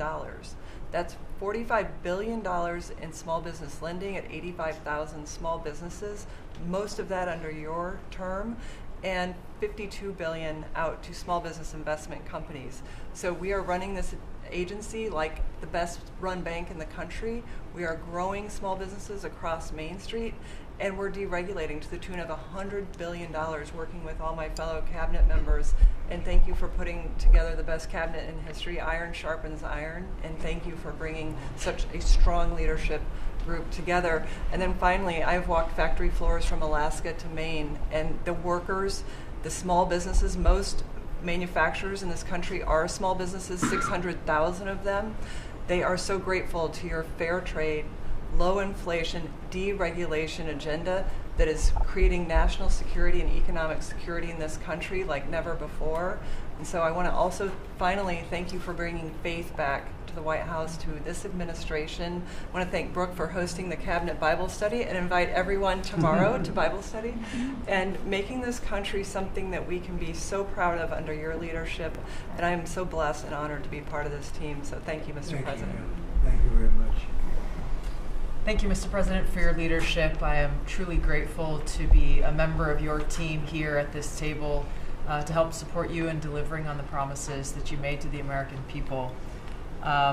You came in with a very clear mandate of taking on the rampant weaponization, politicization of the intelligence community and federal law enforcement, experiencing yourself, the deep state abusing their power as they have against you, your family, and so many of the American people.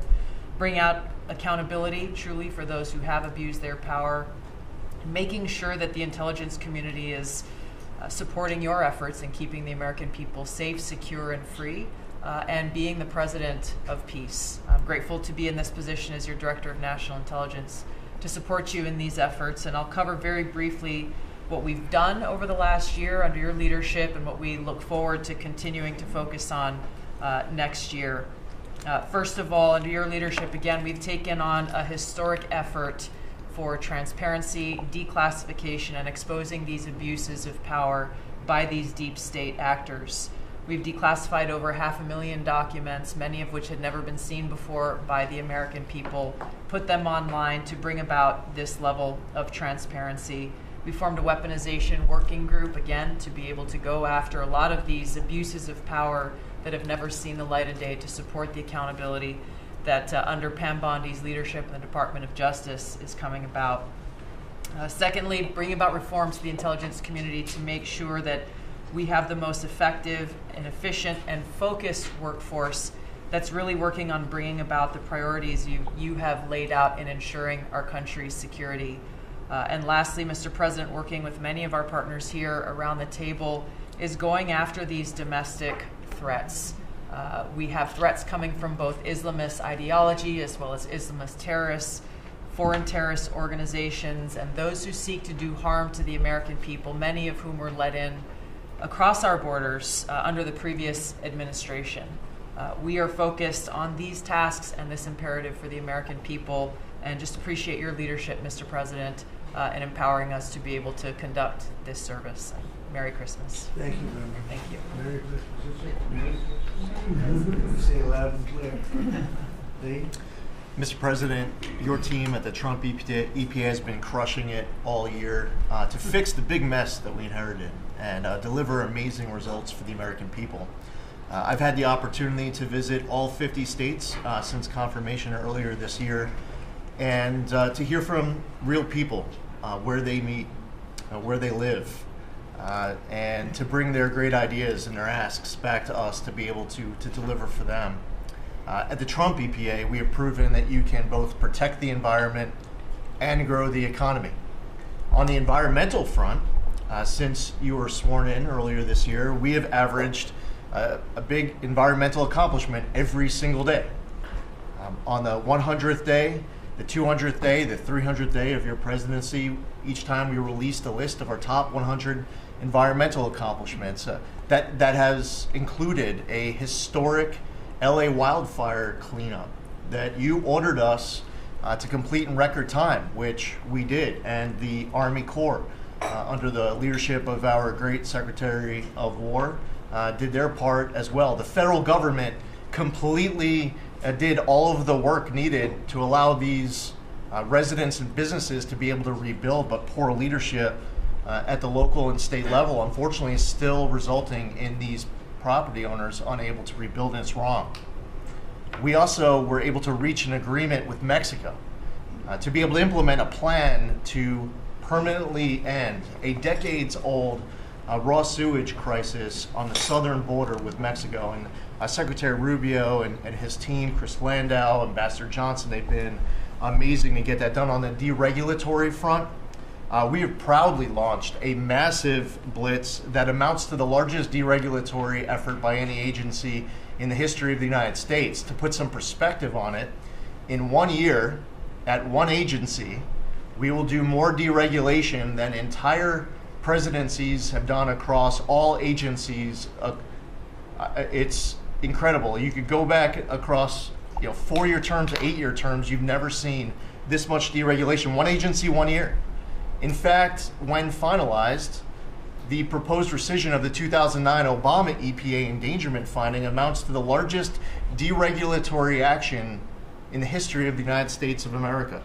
From fixing the agency's definition of waters of the United States, which is important for our farmers, our ranchers, and other landowners, to the effort to end electric vehicle mandates and promote consumer choice, eliminating regulations designed to eliminate entire sectors of our energy economy. We're thinking big and we're delivering big. We have reduced terrible derailments on diesel exhaust fluid systems. We're getting water moving faster, new pipelines and power plants built, and we're helping to unleash energy dominance. Mr. President, on the operational front, we have significantly reduced the size of the agency workforce, and we are accomplishing more with less. It's all about priorities, and our focus is on fulfilling our statutory obligations, helping to fast-track project approvals that were taking way too long, and closely following the law, as well as key Supreme Court decisions like Loper-Bright to overturn the Chevron doctrine. We inherited massive backlogs that we have been eliminating all year long. We've been implementing your executive order to end COVID-era remote work. We consolidated real estate, canceled expensive media subscriptions, and closed the Biden EPA museum that none of you knew even existed. I'm sure none of you actually visited. To put it another way, In 2024, the Biden EPA obligated and spent over $60 billion in 1 year, an agency with an operational budget of about $10 billion a year. In their own words, caught on camera, they were tossing gold bars off the Titanic, wasting precious tax dollars to pay off well-connected Obama and Biden officials. And they were doing it without any apology or regret. The Biden EPA, in fact, was amending grant agreements just days before you came into office to reduce agency oversight. But this year, 2025, at the Trump EPA, similar theme that you'll hear from everyone around this table. With our actions canceling wasteful grants and implementing other measures just mentioned, we have saved $30 billion. They spent over $60 billion. We have saved over $30 billion. The bottom line, by the way, is that the Green New scam is dead. It's a new day at the EPA where we will protect the environment and grow the economy. We will deliver on the Trump mandate every day. And we will fight with just one constituency front of mind, and that is the American people. Thank you, Mr. President, for being willing to take a bullet for this country. And if you were to ask me what I'm grateful for, whether it's a Thanksgiving, it's a Christmas, a Hanukkah, a New Year's, any time of year, the fact that this president, after 4 years serving in office, he could have just left it in the rearview mirror and went on to really enjoy retirement. But he is willing to take a bullet for all of you tuning in at home because he believes in his flag, our freedom, our liberties, and to save the greatest country in the history of the world. So I'm grateful this holiday season for you, Mr. President. You're willing to take a bullet for all of us, and by all of us, it's the American public. Thank you. Mr. President, good morning, everyone. Well, in spite of the fact that your charge to me is to fire myself, we've really been incredibly hard at work making sure that we can return education to the states. And as I sit and listen to all the emergencies that we are addressing in this country, from the economy to our borders to everything that we're doing, I would say, sir, that if we do not fix education in our country with this hard reset that you are expecting, I think the greatest national emergency we could face is our education. Because if we are not going to educate our children, we're going to continue to fall behind the rest of the world.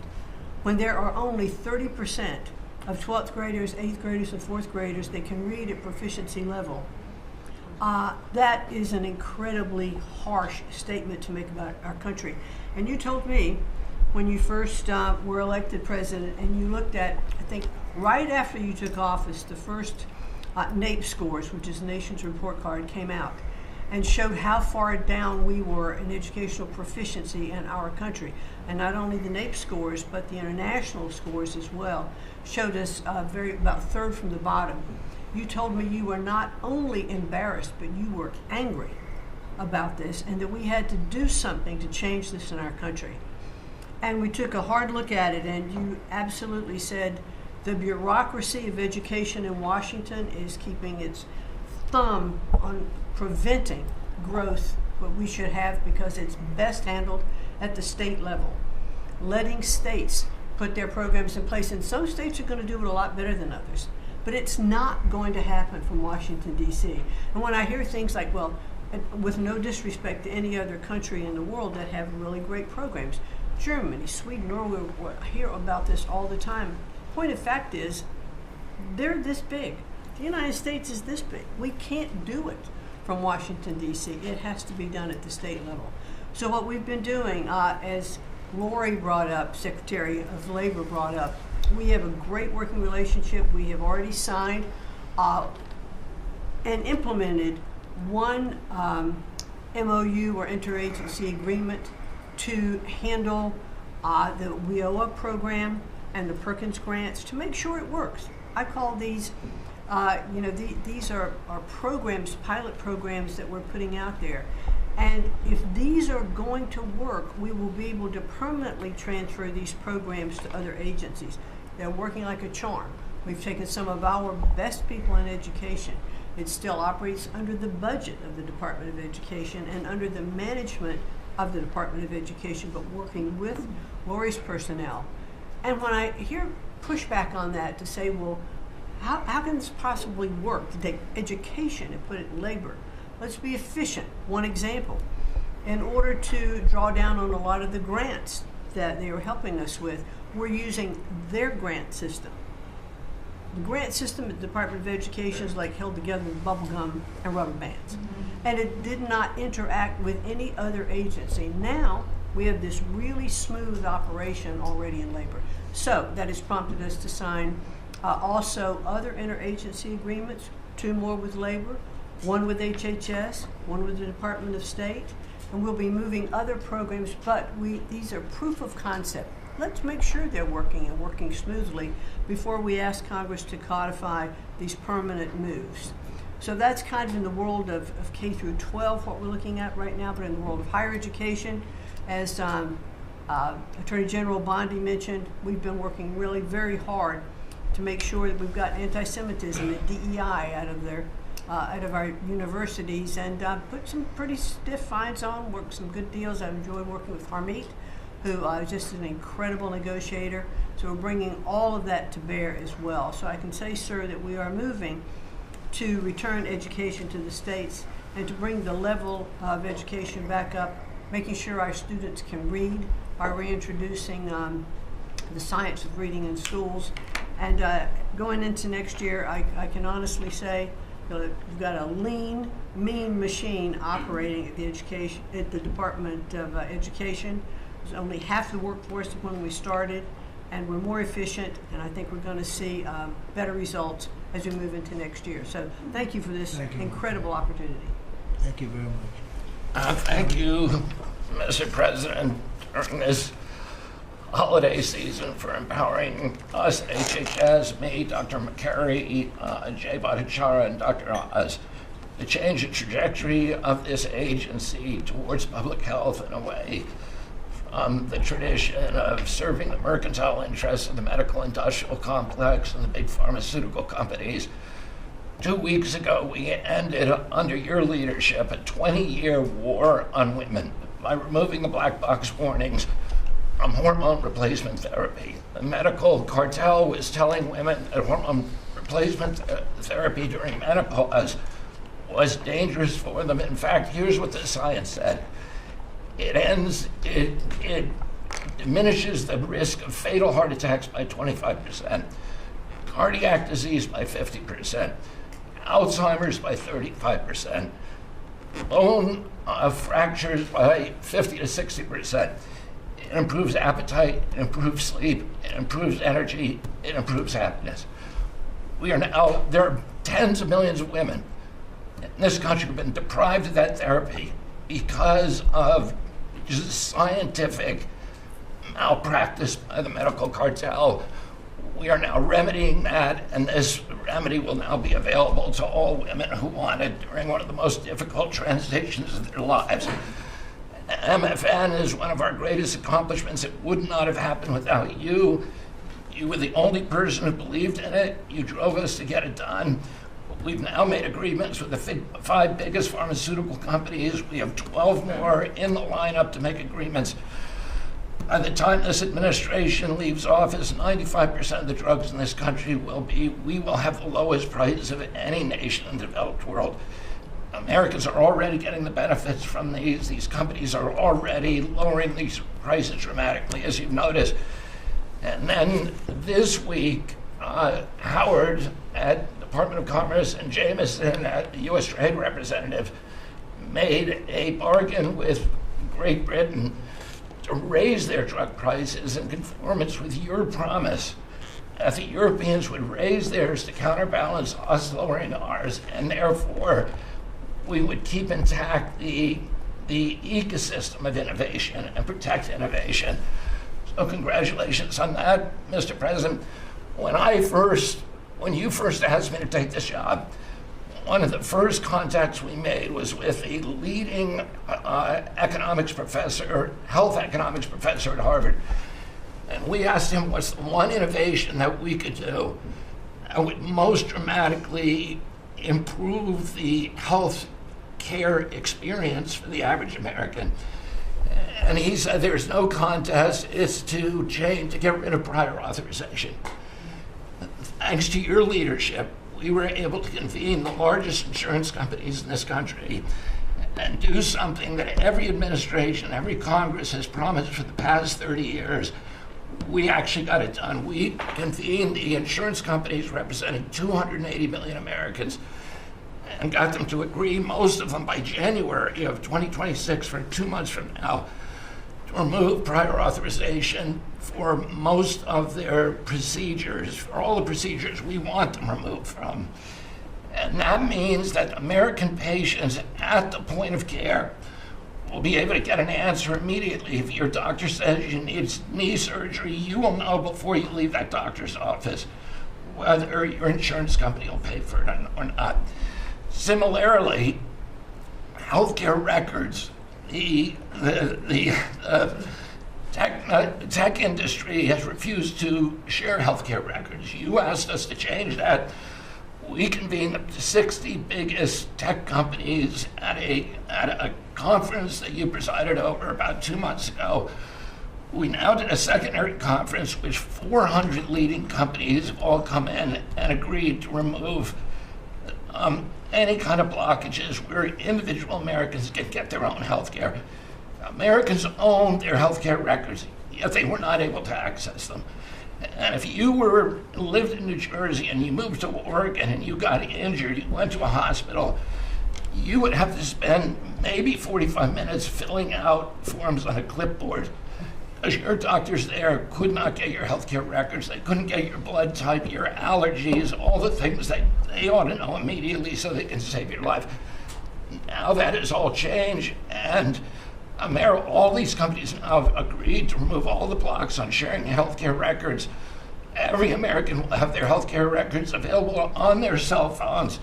And it's already happening. In the last 6 months, there have been over 100 times the number of healthcare records shared by hospitals and during the entire previous administration. On deregulation, HHS proudly is now leading the pack, and thank you for your help on that, Russ.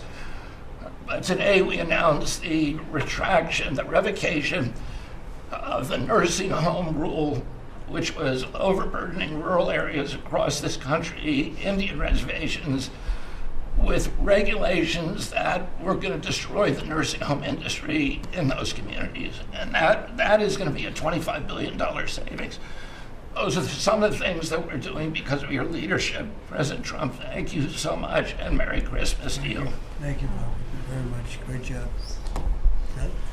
Well, Mr. President, you've assembled an incredibly talented group here. If you took a look at this group compared to any Fortune 500 leadership team, any group of startup folks, I mean, this is an amazing group in the breadth of what's being accomplished. And the timing couldn't be better because with your leadership and vision, you've set us up for this age of abundance as we head into next year, the 250th anniversary of this country. And what are we heading into that year? As we've talked around the table, you've heard about massively lower taxes, massively lower regulation, abundant energy, record capital investment coming in, job growth. I mean, we are set up to really have something to celebrate next year. And I just, again, want to say thank you to everybody around the table. You gave us one big assignment in Interior. Of course, Interior, the largest balance sheet in the world. In the Department of Interior, if it was a standalone company, 500 million acres of surface, 700 million acres of subsurface, over 3 billion of offshore from Guam to the Virgin Islands. And you said, we got to take care of that balance sheet. We got to develop those resources. And what have we done across that? Producing record amounts of oil, record amounts of gas. And again, we set out with a goal, energy diplomacy, sell energy to our friends and allies. We're exporting a record amount of energy to all of our friends and allies around the world. That's helping do that. And you're giving a gift to America as we head into this. You're giving us peace abroad, and you're giving us prosperity at home. That bodes so well for our country. One small little gift that we're giving to all Americans from one teeny part of Interior, which is the national parks, is that not only are we keeping prices low for all American citizens, offering 10 free days for our national parks next year to coincide with our holidays, but also a $100 surcharge for non-residents. That is going to raise hundreds of millions of dollars for our for helping restore and preserve all of our best parks. So as we close out, then I want to also say a big celebration going on here in Washington, D.C. We've been thrilled to be part of the National Park Service, the U.S. Park Police, part of this great effort across a number of us on making D.C. safe and beautiful. This will be the safest and most beautiful capital in the world. We are doing so many things, whether it's hundreds of homeless camps, thousands of graffiti sites, cleaning up ponds and fountains, preparing this thing. The United States is never going to be performing better economically. It's never going to be looking better, just like the White House has never looked better, all because of your vision and leadership. So again, thank you, sir. You've given an incredible Christmas gift to Americans by setting us up for an incredible 250th anniversary. That's very nice. Thank you, Doug, very much. Ronco? Well, thank you, Mr. President. First of all, this is a very talented team, as you've seen, and as you know, because you picked every single one that's on. You deserve tremendous credit for doing that. It's an honor to be in this role. It's also an honor to be involved in and be a witness to what I believe is the most transformational year in American foreign policy since the end of the Second World War, at least. And it's transformational because for the first time in a long time, we have a president who basically puts America at the forefront of every decision we make in our relations with the world. And that may sound weird to people, like, of course you always do. No, that hasn't always been the case until about a year ago. And I think we've all witnessed in our own respective spaces how in every interaction the president has with the world, the goal he has in mind is very simple. Does what you want us to do, or is it is it going to make us stronger? Is it going to make us richer? Is it going to make us safer? If it is, he's for it. If it's not, he's against it. If something's going to make America weaker or poorer or less safe, the president's going to be against it. And every single thing he has done in our foreign policy has been driven by the American people in mind. And I can go down the list. Why has he focused on mass migration? It's very simple, because no country is safe if you can just walk in without us knowing who you are into your country. We've seen the destruction that that's wreaking, not just in our own country, but the impact that it's having in Europe and in many other parts of the world. You talk about trade deals and the trade situation has been involved in. People, all this reporting on it. It's very simple. The president views the last 40 years as an era of which American workers and American farmers have been ripped off. They've been ripped off, and what he's saying is we want to have trade with the world, but it has to be a trade in which American businesses and American workers and the products they make and what American farmers grow and produce has a fair shot to be sold around the world. On issue after issue, that's been the case. You talk about foreign aid reforms. This is not our money. This is taxpayer money. When the president has said we're going to do foreign aid, but we're going to do foreign aid for countries that are aligned with the United States and in a way that doesn't waste the taxpayers' money. And Mr. President, you deserve tremendous credit for that. Many of us, the Vice President, by the way, I want to acknowledge, has played an extraordinary role in our foreign policy, and he too has been a witness to all of this as it's been occurring, and he's been a big part of it as well. You talk about NATO. The president's not against NATO. He went to NATO and basically said, look, you guys, we're paying all the money, and he got them to do the 5% commitment, which everybody said was never going to happen. It was impossible.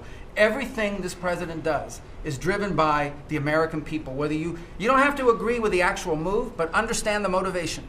The motivation is always you, the American people, and what's good for you, for your family, for the country, and for our economy.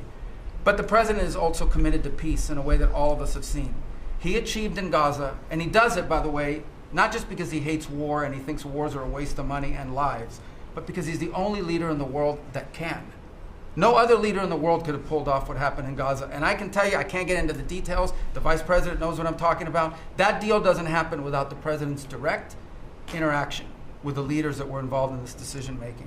And everyone said that deal couldn't hold. And then the president shepherded through the United Nations of all places to get a global coalition of countries to line up behind the peace deal, behind the border peace. And it's still, every day is a challenge, but it's been driven personally by the president. It's the reason why we're involved in this whole Ukraine-Russia conflict. That's not our war. It's not the president's war. This war started, it never would have happened if you'd been president. But this war is going on, and the president is trying to end it, not because, listen, we got a million things to focus on in the world as a country, but he's the only leader in the world that can help end it. And that's why even as we speak to you now, Steve Witkoff is in Moscow trying to find a way to end this war, to save lives of 9,000 people, Mr. President, as you want to know, are dying every week. More people are dying a week in that war than have died in the entirety of the U.S.'s involvement in Afghanistan or Iraq. Just think about that, how bloody and destructive it is. The president's taken on this issue of Sudan personally, not send out deputies to do it. Again, far away from the United States, because he's the only leader in the world that can bring it about to an end, not to mention all the other peace deals, very dangerous ones like India and Pakistan or Cambodia and Thailand. And so on all these things, Mr. President, I think you deserve tremendous credit for the transformational aspect of our foreign policy. For the first time in probably 4 decades, the American foreign policy is driven by what is good for America and Americans, whether it makes us safer and stronger and more prosperous. If it is, he's for it. If it doesn't, he's against it. And that sort of clarity is transformational. I close with this, and I know I'm last, so I wanted to be fast, but there was a lot to cover. I do want to say this is the most wonderful and magical time of the year. By that, of course, I'm referring to the college football playoffs. And I just want to say this as a point of personal privilege. And I'm a Florida Gator, but if the University of Miami gets screwed out of the college football playoffs after going 10-2 and beating Notre Dame, the whole thing should be scrapped, and you're going to have to take over it next year. That's great. Well, thank you all very much. It was terrific. I hope it wasn't too long, but it was very concise, and we've done a lot. This group has done a lot. Amazing. Everybody at this table has done a fantastic. And Susie, thank you for doing a great job, as our chief has said. First female chief of staff in the history of our country, which is pretty amazing when you think of it, right? And she's the best. Thank you very much. Great job.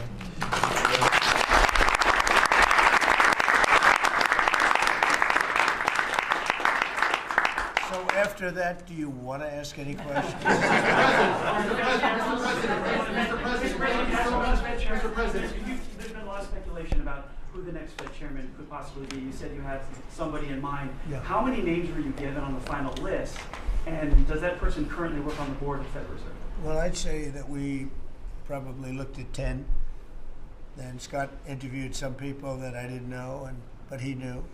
And a lot of people were involved in the process, actually. And Howard was involved. But I think we probably looked at 10, and we have it down to 1. Can you answer this? I want to ask you about Elon Musk, if I could. You talked about Elon Musk. You had him at dinner here in the White House. Is he now back in your circle of friends? Well, I really don't know. I mean, I like Elon a lot. He was he really helped during the election with his endorsement. He felt strongly. Look, we had one problem. You know, I didn't want to have everybody have to have an electric car, and he makes electric cars. And yeah, I think we get along well. You know, on affordability, when you talk about affordability, is going forward, are the American people, do you believe, getting impatient with the reforms that you're making? They talked about I think they're getting fake news from guys like you. Look, affordability is a hoax that was started by Democrats who caused the problem of pricing, and they didn't end it. They lost in a landslide. We won every swing state. We won the popular vote. We won everything. You take a look at districts, it was 2,750 to 525, because that was an affordability problem. We brought it down. Look at energy. Look at the gasoline price. That's like the simplest, and it's the biggest, because if energy comes down, everything comes down. That's the way it works.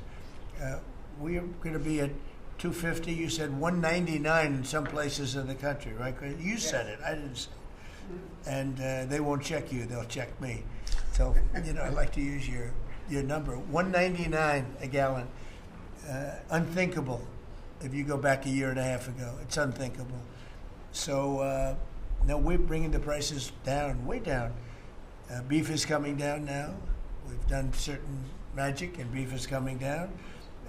But we inherited horrible prices. We inherited really the worst inflation in history. We inherited that. When I came in, that's what he had. And we fixed inflation. And we fixed almost everything, if you want to know the truth, including 8 wars. We got 1 to go, but including 8 wars. But when they always say, I watched today where they have a race going on right now in Tennessee, and this woman goes, affordability. They're the ones that caused the problem.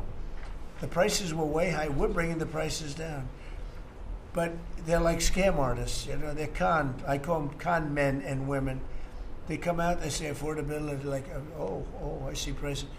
We're going to get prices down still further. But we brought them down from the prices they cost. The reason that they had the highest inflation in the history of our country is because they had the highest prices. But we brought them down, and now we have normal inflation.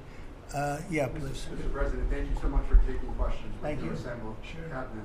I wanted to clarify something that you had said on Sunday regarding the boat strikes near Venezuela. You had said that you didn't know if the second strike on that one boat had happened, but you wouldn't have wanted it. Now that your administration has acknowledged that it happened, do you support that second strike? And Mr. Secretary, I wanted to clarify something you had said in the interview back in September, I believe on Fox News. You said that you would watch that strike live on television.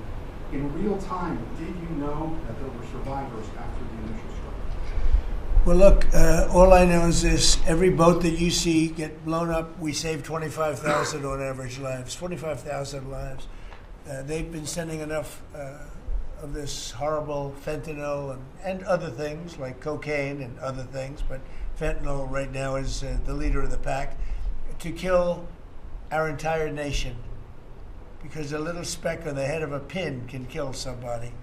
It's very dangerous stuff. I know so many people where their sons were drug addicts. They had one little sample and they died. They couldn't believe it.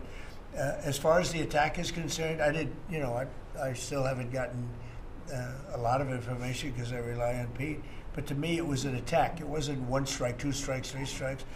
Somebody asked me a question about the second strike. I didn't know about the second strike. I didn't know anything about people. I wasn't involved in it. I knew they took out a boat. But I would say this, they had a strike. I hear the gentleman that was in charge of that is extraordinary. He's an extraordinary person. I'll let Pete speak about him. But Pete was satisfied. Pete didn't know about second attack having to do with two people. I guess Pete would have to speak to it. I can say this, I want those boats taken out.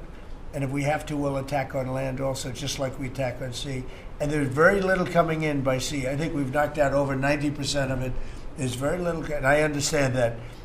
There's very little. We're saving hundreds of thousands of lives with those pinpoint attacks. It's an amazing thing when you see a boat going along. And, a lot of the press would like to say they're not. You see the boat. They're not maybe drugs. You see these boats. First of all, who has 5 engines on the back of a boat going in weird directions and loaded up with lots of white containers? They're bags of things. No, they've done an amazing job. And Pete has done an amazing job. But Pete, you could probably better answer the question. No, you're spot on, sir. I think you got to start with the baseline, which Marco laid out, everybody's laid out. You got 20 million people invading our country over 4 years. We don't know where they're coming from. That includes Tren de Aragua and cartels and violent criminals. They bring drugs, and you mentioned it, Mr. President, poisoning, an intentional poisoning of the American people, killing hundreds of thousands of Americans. So the president had the courage to designate these cartels as designated terrorist organizations. Now, a number of us here served in the military and spent 20 years fighting terrorists like Al-Qaeda and ISIS on the other side of the world. How do you treat Al-Qaeda and ISIS? Do you arrest them and pat them on the head and say, don't do that again? Or do you end the problem directly by taking a lethal, kinetic approach? And that's the way President Trump has authorized the War Department to look at these cartels. And I wish everybody could be in the room watching our professionals like Mitch Bradley, Admiral Mitch Bradley, and others at JSOC and SOCOM and other commanders. The deliberative process, the detail, the rigorous, the intel, the legal, the evidence-based way that we're able to, with sources and methods that we can't reveal here, that make sure that every one of those drug boats is tied to a designated terrorist organization. We know who's on it, what they're doing, what they're carrying. All these white bales are not Christmas gifts from Santa. This is drugs running on 4-motor fast boats or submarines that we've also struck. No one's fishing on a submarine.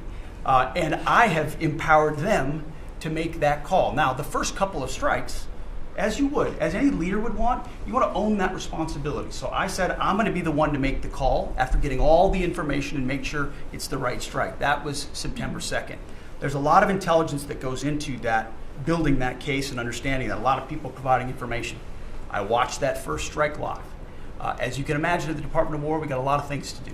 So I didn't stick around for the hour and 2 hours, whatever, where all the sensitive site exploitation digitally occurs. So I moved on to my next meeting. A couple of hours later, I learned that commander had made which he had the complete authority to do, and by the way, Admiral Bradley made the correct decision to ultimately sink the boat and eliminate the threat. He sunk the boat, and eliminated the threat. And it was the right call. We have his back, and the American people are safer because narco-terrorists know you can't bring drugs through the water and eventually on land if necessary to the American people. We will eliminate that threat, and we're proud to do it. So you didn't see any survivors, to be clear, after that first strike? You personally? I did not personally see survivors, but I stand, because the thing was on fire. It was exploded and fire or smoke. You can't see anything. You got digital. This is called the fog of war. This is what you in the press don't understand. You sit in your air-conditioned offices or up on Capitol Hill and you nitpick and you plant fake stories in the Washington Post about kill everybody, phrases on anonymous sources not based in anything, not based in any truth at all. And then you want to throw out really irresponsible terms about American heroes, about the judgment that they made. I wrote a whole book on this topic because of what politicians and the press does to warfighters. President Trump has empowered commanders to do what is necessary, which is dark and difficult things in the dead of night on behalf of the American people.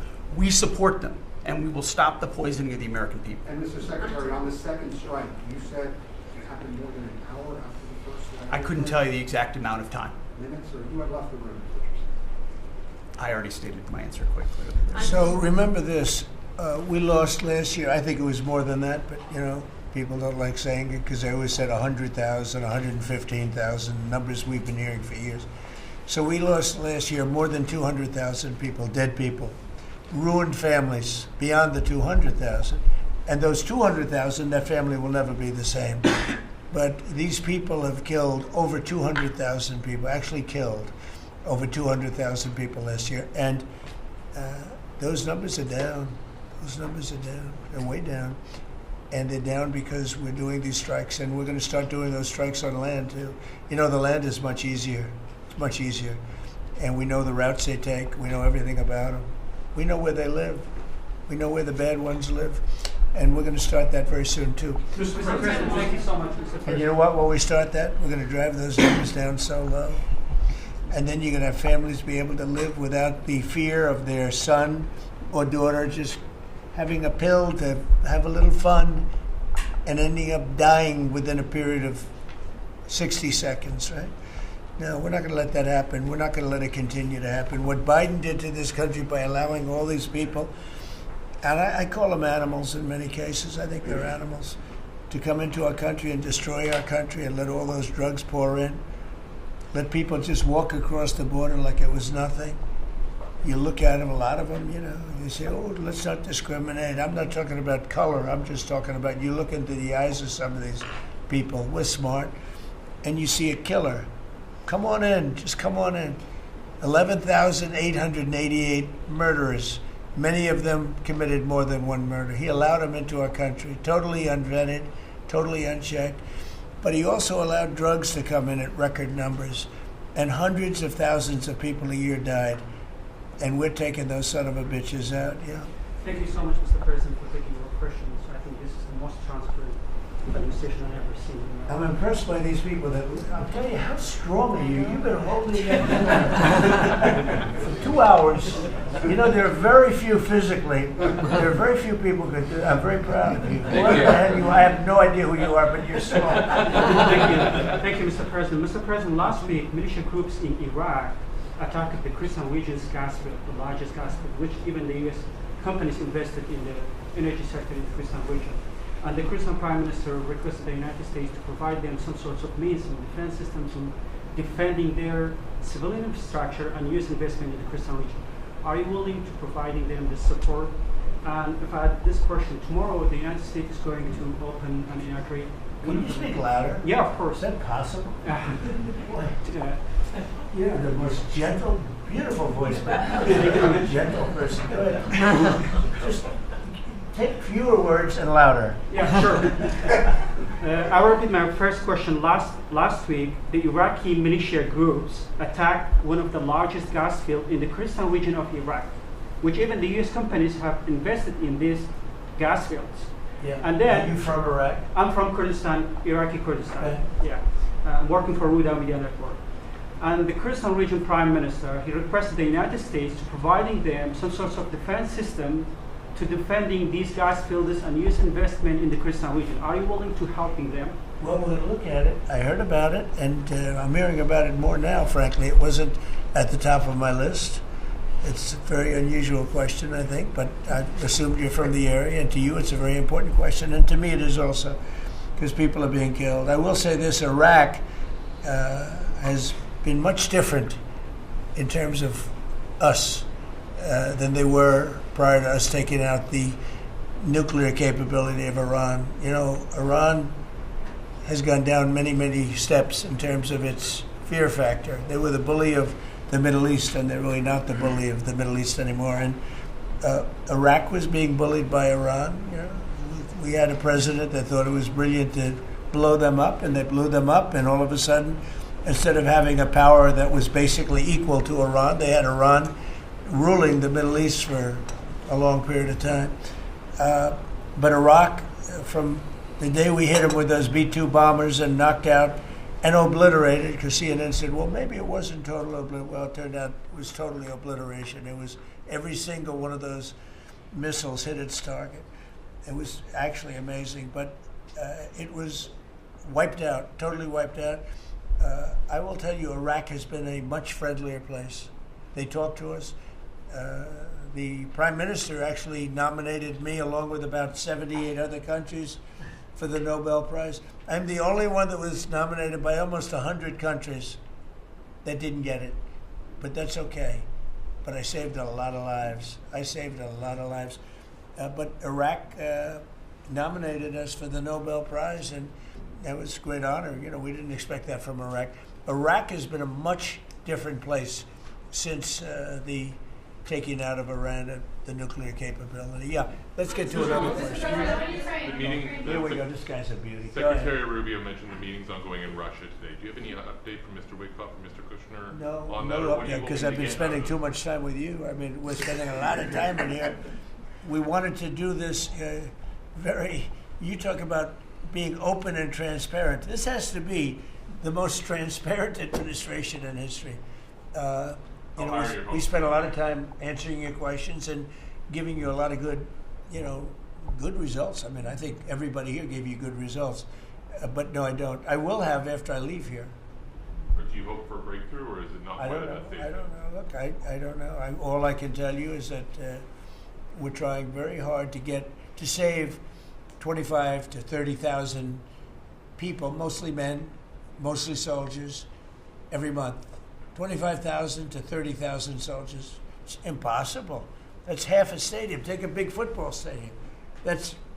Take half of those people in a stadium, and they're wiped out. They're killed every month.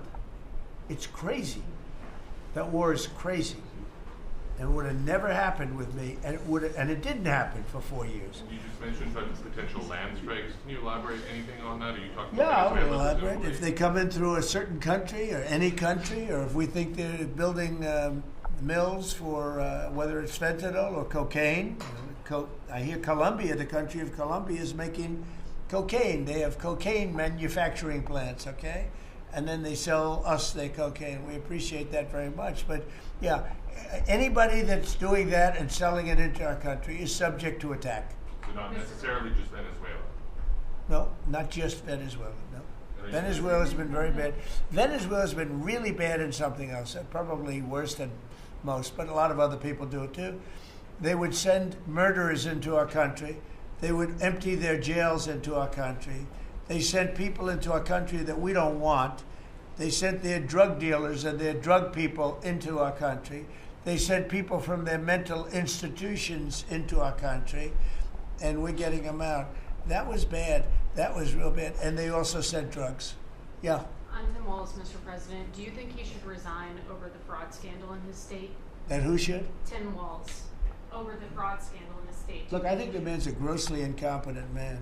I thought that from the day I watched J.D. destroy him in a debate. I was saying, who was more incompetent, that man or my man?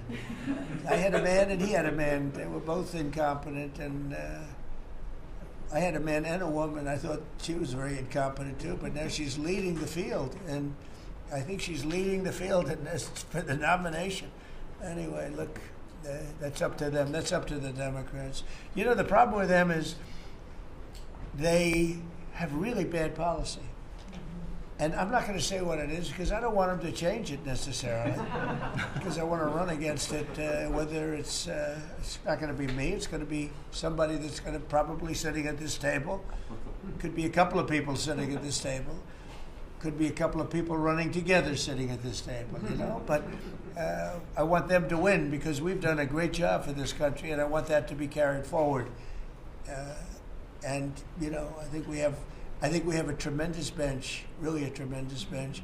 But no, I think that Waltz is a grossly incompetent man. There's something wrong with him. Okay, there's something wrong with him. And when you look at what he's done with Somalia, which is barely a country, you know, they have no anything. They just run around killing each other. There's no structure. And when I see somebody like Ilhan Omar, who I don't know at all, but I always watch her for years. I've watched her complain about our Constitution, how she's being treated badly. Our Constitution, the United States of America, is a bad place. Hates everybody, hates Jewish people, hates everybody. And I think she's an incompetent person. She's a real terrible person. But when I watch what is happening in Minnesota, the land of 1,000 lakes or however many lakes they have, they got a lot of lakes, but this beautiful place, and I see these people ripping it off, and now I'm understanding, and you're going to look at that, Scott, I hear they ripped off Somalians, ripped off that state for billions of dollars, billions, every year, billions of dollars, and they contribute nothing. The welfare is like 88%. They contribute nothing. I don't want them in our country, I'll be honest with you, okay? Somebody would say, oh, that's not politically correct. I don't care. I don't want them in our country. Their country's no good for a reason. Their country stinks, and we don't want them in our country. I can say that about other countries, too. I can say it about other countries, too. We don't want them to hell. We have to rebuild our country. You know, our country's at a tipping point. We could go bad. We're at a tipping point. I don't know if people mind me saying that, but I'm saying it. We could go one way or the other, and we're going to go the wrong way if we keep taking in garbage into our country. Ilhan Omar is garbage. She's garbage. Her friends are garbage. These aren't people that work. These aren't people that say, let's go, come on, let's make this place great. These are people that do nothing but complain. They complain. And from where they came from, they got nothing. You know, they came from paradise, and they said, this isn't paradise. But when they come from hell, and they complain, and do nothing but bitch, we don't want them in our country. Let them go back to where they came from and fix it. Okay. Thank you very much, everybody.